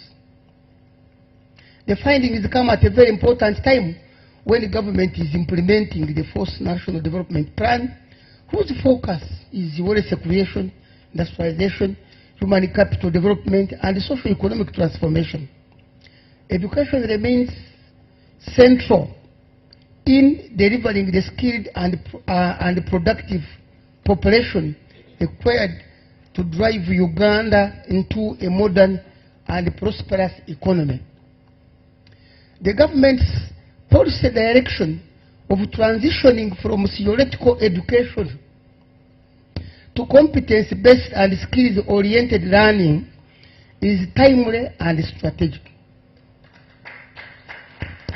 Through curriculum reforms and expansion of technical and vocational education training, TVT, government aims at producing practical, innovative, and employable graduates capable of driving industrial growth, entrepreneurship, and job creation. This direction is fully aligned with the government's broader socio-economic transformation agenda, including the parish development model, the Emyoga program, the industrialization agenda, digital transformation, and the 4 ATMS strategy aimed at accelerating inclusive growth, household incomes, and national productivity. Distinguished guests, the Baseline Education Census also directly supports Uganda's commitment to the international agenda. You know, we have the Sustainable Development Goals, Agenda 2030. We have also Agenda 2063, the Africa we want. And especially for this case, SDG number 4, goal number 4, on quality education, which seeks to ensure inclusive and equitable quality education and promote lifelong learning opportunities for all the children, all the learners in this country. However, education is also a catalyst for achievement of many other, by the way, SDGs. A well-educated population contributes towards, for example, I usually talk about SDGs because Uganda subscribes to international community, and we must show the world that yes, now we have the data to measure these indicators, and hence tell the whole world where we stand. For example, SDG number 1 on ending poverty, SDG number 5 on gender equality, and SDG number 8 on decent work and economic growth. We have SDG number 9 on innovation and industrialization, and SDG 10 on reducing inequalities, and the data provides that. So the census findings therefore provide a stronger foundation for accelerating localization and implementation of the SDGs within Uganda's National Development Framework.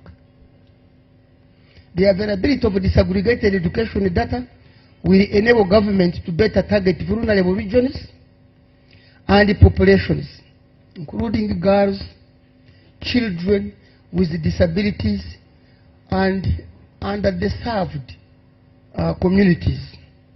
So according to the National Population and Housing Census 2024, Uganda's population now stands at approximately 45.9 million people, with over 70% being below the age of 30.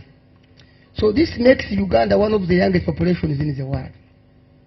So this useful population presents both a challenge and a tremendous opportunity that requires sustained investment in quality education, skilling, and innovation.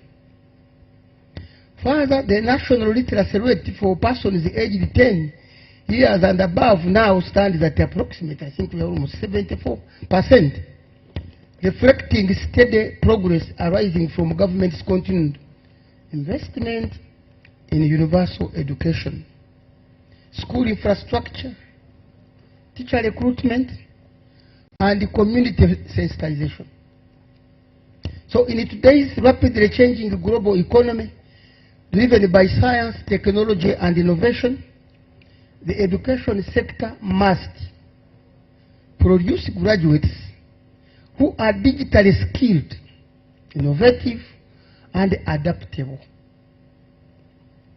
Government's continued investment in ICT infrastructure, digital transformation, and science education provides enormous opportunities for e-learning, innovation, research, and technology-driven skills development among Uganda's younger population. Nevertheless, the report also reminds us that challenges still exist. We must continue investing in education infrastructure, teacher welfare, digital learning, science and innovation, and school retention, particularly for girls and vulnerable children. So we must also strengthen the linkage between education and labor market demands to address the challenges of graduate unemployment and skills mismatch. So the findings of this census should therefore guide the government in strengthening the teacher deployment, improving pupil classroom ratios, expanding ICT infrastructure in schools, and supporting science education and addressing regional disparities in education, access and quality. I therefore call upon all stakeholders, government institutions, development partners, local government, civil society, the private sector, and the communities to utilize the findings of this report in planning and decision making. Statistics are only useful when translated into action and measurable development outcomes. As I conclude, allow me once again to congratulate you both for delivering this important national statistical product.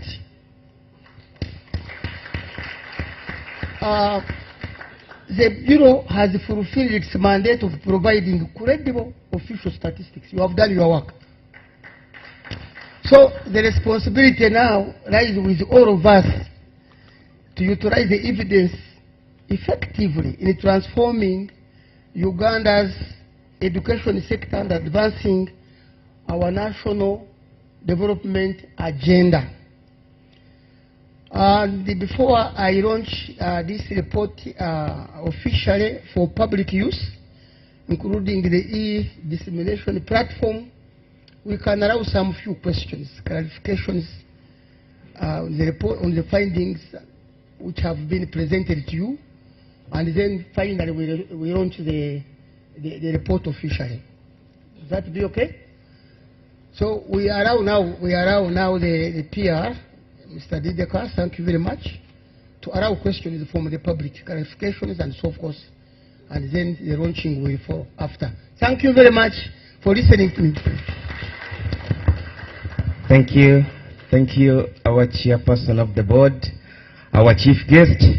Let's give him a very big hand clap as he goes back to his seat.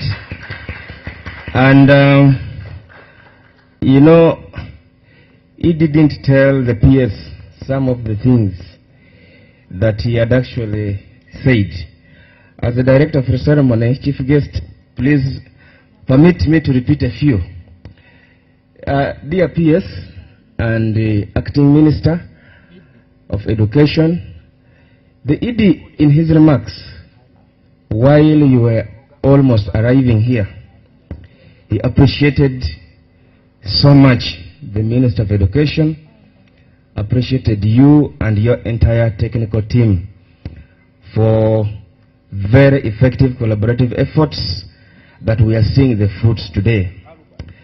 And again, I think that message should reach you and also your ministers. Let's give a big hand clap for that. But again, today marks the last session or dissemination of our first phase of release calendar that the executive director published on the 12th of March 2026. And you know, one of my greatest mentors, actually not one of, my greatest mentor, recently told me 2 months ago that sometimes it is good for you to exercise your braggart rights. Chief guest, please permit me to exercise this today as we conclude this dissemination of the first half of the year of the dissemination of statistics and data to Ugandans. And I'm going to just take members very quickly that on the 12th of March, the Bureau disseminated Uganda Malaria Indicator Survey. This survey was conducted together with the Ministry of Health. I didn't feel the clapping. Maybe let me ask the RCC of Arua, Assistant RCC, to teach you how to clap patriotically.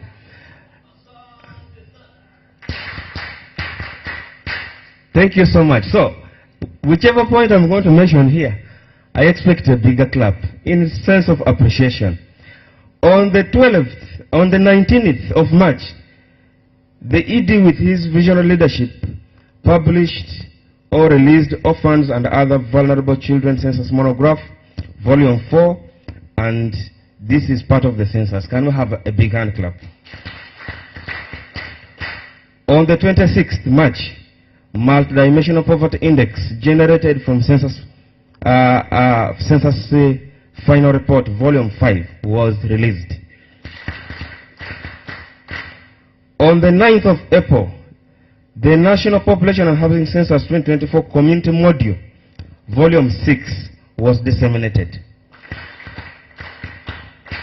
On 16th of April 2026, the Labor Market Survey Report was published and was launched here by our line minister. On the 23rd of April 2026, the National Human Resource, we also call it statistically Manpower Survey Report 23-24 was published. On the 30th of April, PS, these are all products that have been disseminated to the government. Thank you. On 30th of April 2026, Uganda Agriculture Census Report was published. Good, thank you. 21st May 2026, Uganda Business Inquiry 2019-2020 was published online at AM, but it was actually put there by midnight and was on the website. A big hand clap. On the 21st May 2026, Uganda harmonized integrated survey report was published for Wave 1, Wave 2, and Wave 3, 2021, 2024, 2025. A big hand clap. Ladies and gentlemen, today we are here to witness a very important occasion as we finalize this dissemination with very important statistics. And you can see in the PS's message this afternoon, she gladly appreciated the efforts of the executive director, the efforts of the management of the bureau, that we have published the baseline education census report. Now, this brings me to one issue, and I want to quote. It is a Jewish proverb. It says, "Who is the hero?" And the answer is, he who. Are we together? Who is the hero? He who is the hero is the hero. Are we together? Ladies and gentlemen, he who is the hero is the hero. And that is none other than the Executive Director, Uganda Bureau of Statistics, Dr. Chris Mukiza. And over the oversight function of our board chairperson with his entire team, Dr. Albert Biamogisha. On that note, therefore, ladies and gentlemen, allow me to invite you for a standing ovation to observe and appreciate these very important gentlemen who are here with us. A standing ovation. All of us stand up. Let's stand up. RCC, before I give you the honor to lead the observation of this standing ovation, I wish to tell the audience that a standard ovation was a reserve for the generals in the Roman Empire who have extremely and exceptionally satisfied the emperor. Now, I wish to tell you that the ED and the board chairman, with the entire management, they have satisfactory, satisfied statistical demand of Uganda. Now, on that note, therefore, you know, the voice has changed. There is now power. RCC assistant, Arua City, can you lead these participants and distinguished guests in this standing ovation?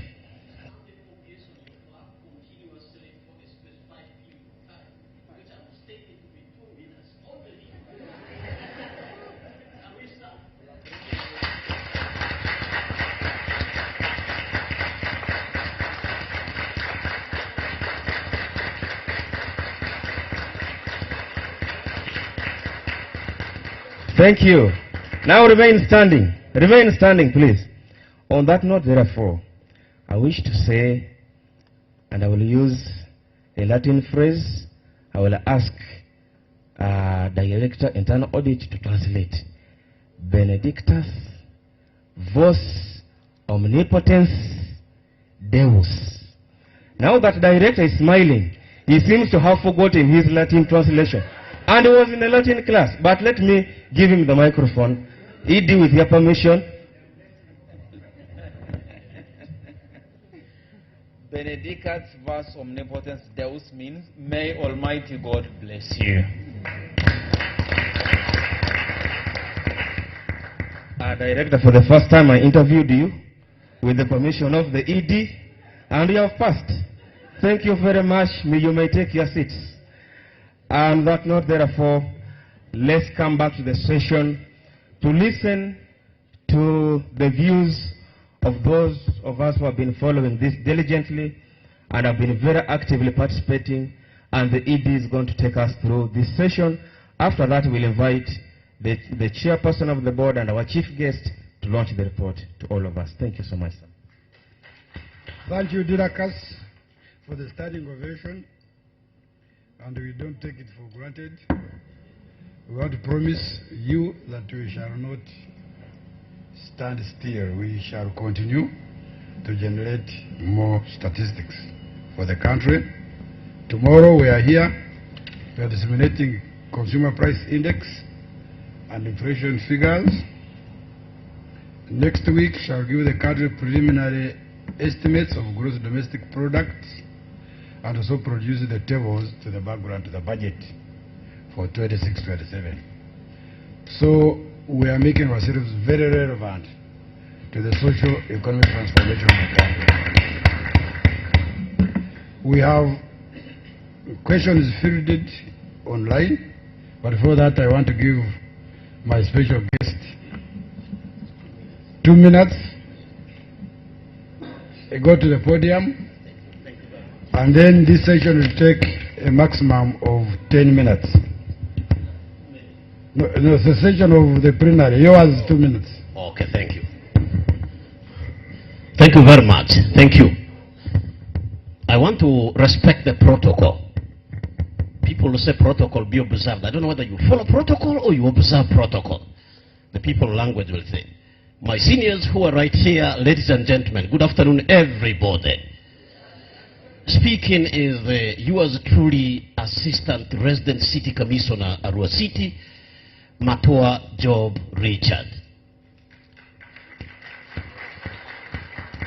I have come here on 3 notes which are very serious. Number 1, I would like to thank my Muko and my brother, my senior, Dr. Ndakira Mukisa, the Executive Director of Uganda Bureau of Statistics, and the entire staff of UBOS. Can you clap for them, please? Asante sana. Ladies and gentlemen, my dearest peers, the person standing here is one of the finest teachers of biology in Uganda. When I teach you biology myself, you cannot fail. There's evidence to that effect. Based on my scientific background, I have very high appetite for evidence-based information. I love statistics. And that's why, in the 2 years I have served as the Resident City Commissioner Assistant of Arua City, I've been one of the best RCC assistants because my communications are data-driven. I am also a priest of socioeconomic transformation, with the bishop being His Excellency President Yoweri Museveni Kaguta. So I am the flag bearer of socioeconomic transformation of northern Uganda, and I want to say something to that effect. So, ladies and gentlemen, and the people who are watching me out there, if you don't have evidence, don't go and communicate in public. You will mislead people. You will deceive us. You will give us a picture which is the contrary to the actual. You will tell lies. Therefore, UBOS actually should be the agency of government that should be visited most by all government officials. In fact, the members of parliament should always be here to get data to communicate on the floor of parliament. Now that the new speaker, the Right Honorable Jacob Obot is emphasizing research-based debating, I hope MPs will have higher chances of coming here. And I'm suggesting that the director should invite all the MPs and give chance to talk to them. Because we must also improve them. You know, we pick MPs just from the population. Anybody who sounds most, is the one who becomes MP. And that person must be prepared. It is our duty to prepare them. Now, Madam PS, ladies and gentlemen, in 1986, at the turn of event of a revolution in Uganda, that's when the government of National Resistance Movement, Stock Army, the NRM of the original correct line took over. I belong to movement of the original correct line, not this NRM of years of corruption, intrigue, and what have you. And I'll tell you what movement of the original correct line meant. That movement advocated for winning hearts and minds of the people of Uganda, working for the people of Uganda. If you want to understand what that movement meant, You go and listen to the opening remark of the late General Benon Biraro at the presidential debate that was online. He actually alluded to what that movement meant, the movement of the original correct line. In 1986, Uganda had only 7,000 primary schools. My media, please take a note of this, because some of you will tell lies again using this data. Uganda had only 7,000 primary schools in 1986. Today, Dr. Ndakira and his wonderful people have presented what? 43,567. This is a 522.4% increase in the numbers. Hence, NRM is delivering. This is a positive. And some of you want to tell the negative. This is a positive. I have seen here. Evidence-based. Uganda had only 527 secondary schools. And today, we had that by 2025, Uganda is having 5,498, which is 943.3% increase. What a positive increase. Can you clap for Ministry of Education for this? I have no doubt, because when the Permanent Secretary, Dr. Triagenda Kedra, was talking about it, she actually said they have built more city schools in Uganda. Madam, I want to confirm that is true. And the only government secondary school in Agai Town Council we saw there is called All Saints City School. It was a newly built government school by Ministry of Education. Can you clap for Ministry of Education again? So therefore, my media, when you are going to talk about this report, please let us also talk about the positive aspect of it. Don't be so much obsessed with the negative. The negative is very contagious. Now, to that effect, Madam PS, ladies and gentlemen, Dr. Ndatira, I want to thank you both again. Madam PS, there is something you said here that I want to respectfully disagree with, intellectually, and based on evidence. If you go to page 158, media, take note of this. Page 158 of volume 1 of National Population and Housing Census Report 2024. It gives a picture of households outside money economy, which in our beautiful Lugwere language is called household in a Chida Chonka. Household where people work only for the stomach. A cholera omurimo kufuna emere yika. Kufanya kazi kupata ugali peke yake in Kiswahili. Now, if you look at that picture, and again, go to page 46 of the main report of UBO. This is evidence to you that this man uses UBO's report with precision. It gives a picture of education in Uganda. Madam PS, it is in northern Uganda and eastern Uganda letting Uganda down in our journey of socioeconomic transformation. So if anything the ministry is planning about education, there may be fewer people in Karamoja, but what is the socioeconomic status of those fewer people? If it is worse, please don't again disadvantage it. Yes? So you may find many people in Kampala, yes, but these ones are accessing school. And I'm ending. So therefore, 10 minutes. Very good, thank you. So Madam PS, my request is that Minister of Education should actually look at Karamoja, which is the worst of the worst in every indicator, that we must then concentrate effort and lift Karamoja out of that angle. West Nile, which is the second worst in this picture. So when you deal with those bad areas, then quantitatively and largely you will push Uganda towards the attainment of Vision 2040, which is the transformation of our country from a peasant to modern and prosperous economy 2040 for God and my country. Thank you. You know, when he started, told you he is the socio-economic agent of northern Uganda. And you should visit the office of the PS and discuss more. And thank you for using statistics. As I talk to you, you know you are our ambassador of statistics. There are some clarifications that have come on the questions, which I want to read and see whether you answer some Those I can't. The most difficult ones, I will pass to experts. David Kawasas is concerned about inconsistent nomenclature we use in other studies in sub-regions. He wants us to regionalize them. He talks of one nation. Emphasis on ethnic regionalization is a myth at the moment. Now, for all census reports, we go by the constitutional regions. What you have seen here are all the regions in the Constitution of 1995. Why? Because we have all data that has been covered everywhere. Census, we cover complete counts. Now, for surveys, because of the resources and limited data, we use statistical subregions.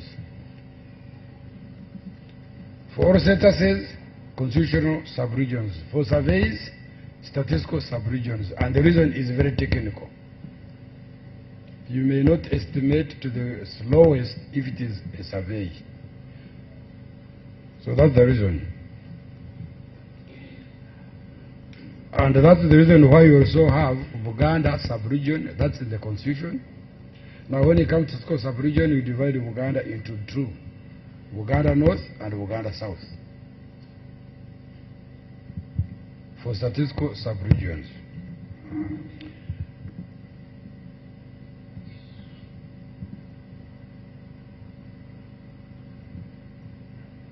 Dr. Madina Gurowa of EPRC says UBOS is now tracking employment at quota level at the last dissemination on Labor Force Survey 2025, indicating new innovation to improve real time.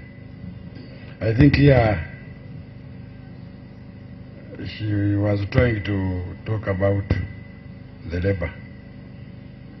And Joseph Musinguzi, thank you very much. You are congratulating us with the chair and the board.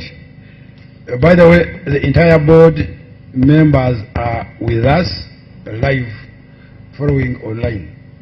And thank you very much, board members, for joining us. They are fielded questions, and many of them are bragging rights again that they have done good oversight during the period. Chairman, thank you and your team for supporting the Bureau, and we shall not let you down. Nicholas Kasaya, where shall we access the detailed report? You have seen the online portal. So go there, get UBOS website, go to baseline education centers, and do whatever you want, up to parish level. Then the refugee, the findings of the refugee, where can we find them? Are they in the report? Yes. They will be in the detailed report, which we shall also post on our website. You can see we are now trying to eliminate paper and promoting the technology innovation. But we shall have few reports that we shall print for those who do not want to visit the online. Jackson Sanya kindly show the data for learners with special needs as well. As I had said, we shall include it in our report and also on the digital platform. And to answer PS's question, of course, yes, we are going to get actually the updated population numbers of 2025 and link them throughout on the portal, right from the national up to the parish level. So users may compare these with the population in the areas given. Jude Obitre Gamma, this is a friend to the chair. She says, looking at the number of parishes with schools and those without, what is the basis of determining where to locate a primary school? What is government in making this determination? I think that question is for PS.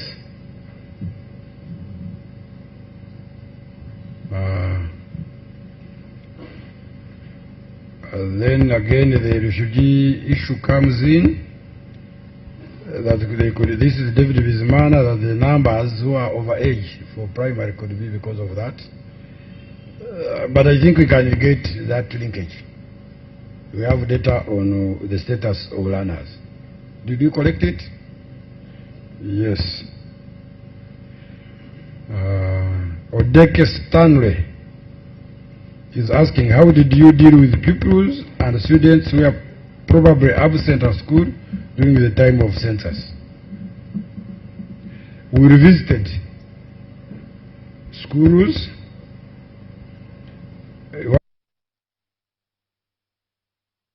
and we concluded end of November.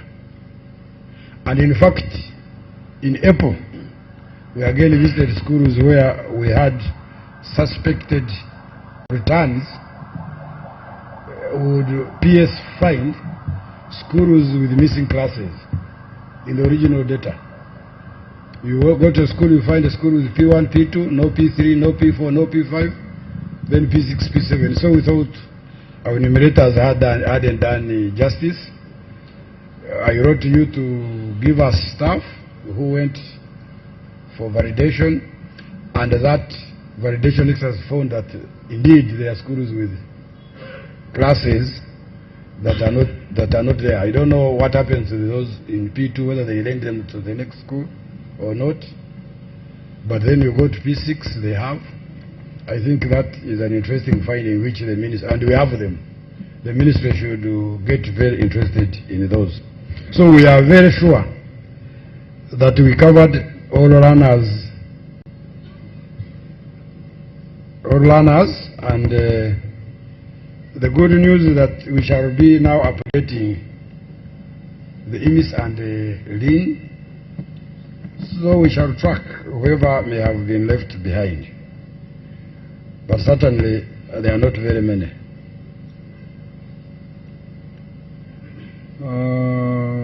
I think that's all, unless we have questions from the audience here.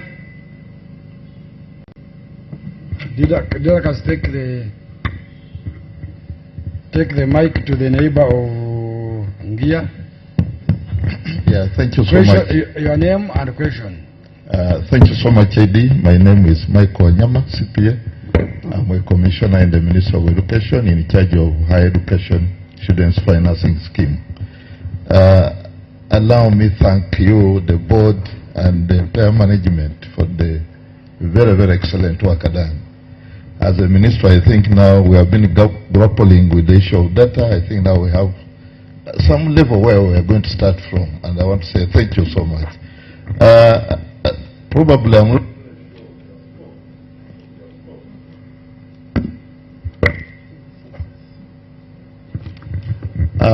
I'm not very sure of your scope, but you know, Minister of Education caters from ECD to higher education. So when you're presenting, you cover the secondary up to some level of tertiary, but we also have other tertiary institutions and university. I know you know your scope, but probably we should also PS be looking into how do we then get similar data for other tertiary institutions and also university to help us in the future to make informed decisions based on very, very clear data. Otherwise, if you have it, we shall be grateful to get it. And I thank you so much for the good work done. We are very grateful.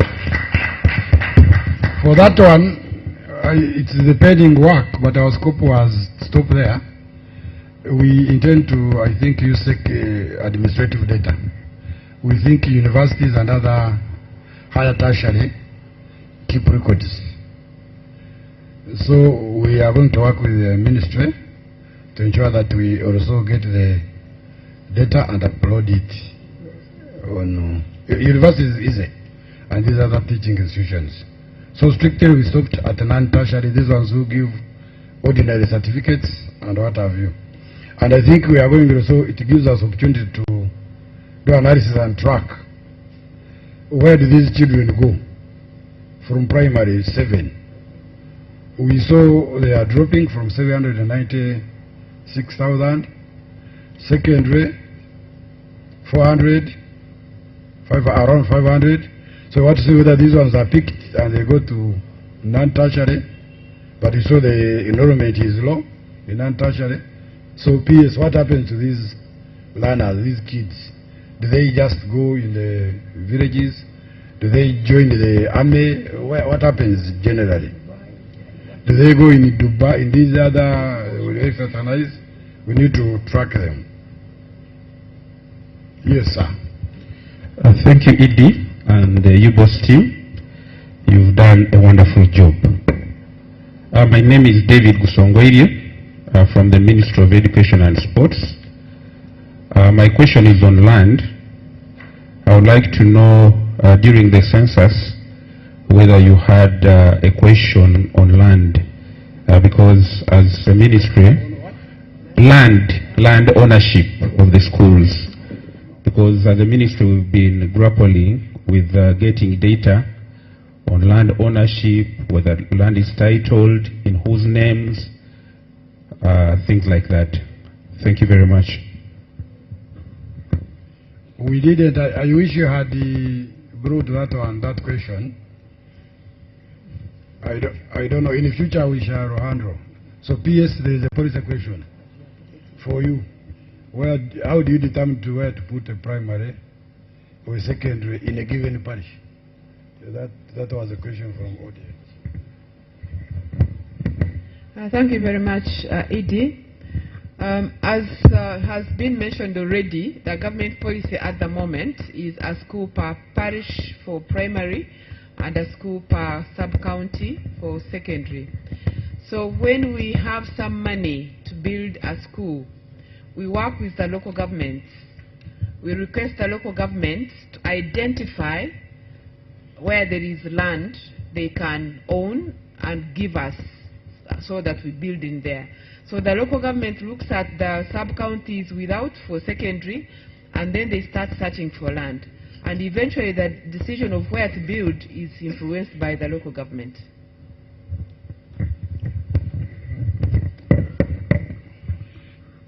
Mr. Guest of Honor, sorry for overrunning. I think we can't exhaust. The discussion now starts. The most important reason for such reports is to generate debate and discussions. So it is officially open. People may comment on the data, tell us where to improve, how to improve in the future, going forward. You have seen DIRECAS has given you all the reports that have published, and it is always in the best interest of the National Office to get comments and other demands to improve future reports, because we are in this together. So, Chairman, I wish now to invite you to launch the report, both the hard copy report, the dummy, and the digital report.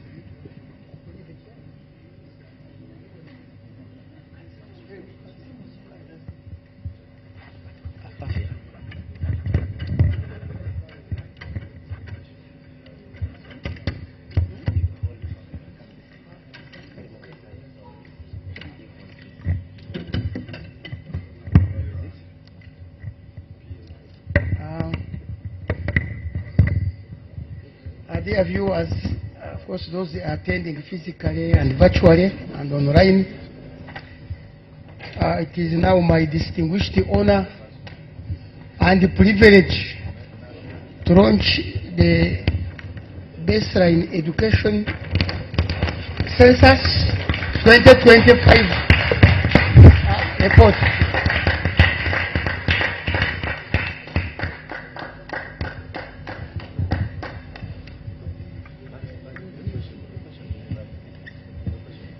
Thank you, Chair. For public use. Thank you, our chief guest. Thank you so much. We shall have the PS, Minister of Education and Sports, sign on the report. Let's give her a very big hand clap. I just noted that some people are not clapping, including Ukudi. Can we clap? And now comes the very serious signature again. From down going up, the Executive Director, Chief Statistician. That clap was again very low. Director, thank you so much. Thank you. That's far much better. Thank you, DED. Assistant RCC, please be prepared to hold onto the marker. And of course, after this, we are going to have a group photo. We shall have the first photo of the team, led by our chief guest. And then we shall be joined by the team from the Ministry of Education, who have a number of commissioners here, who will join to also sign. Mr. Vincent Sozi is here, in charge of statistics. We have the presenters, Director, Population Social Statistics. You can see how very serious signatures behave on the board. Mr. Twin Ivan, Mr. Thomas Rutaro, Director, Methodology, Statistical Coordination Services, Director, Legal and Board Affairs, Madam Pamela Kansime, Director, Digital Solutions, okay, Mr. James Kiza, and all our other presenters. After that, we can be committing ourselves to this important podium.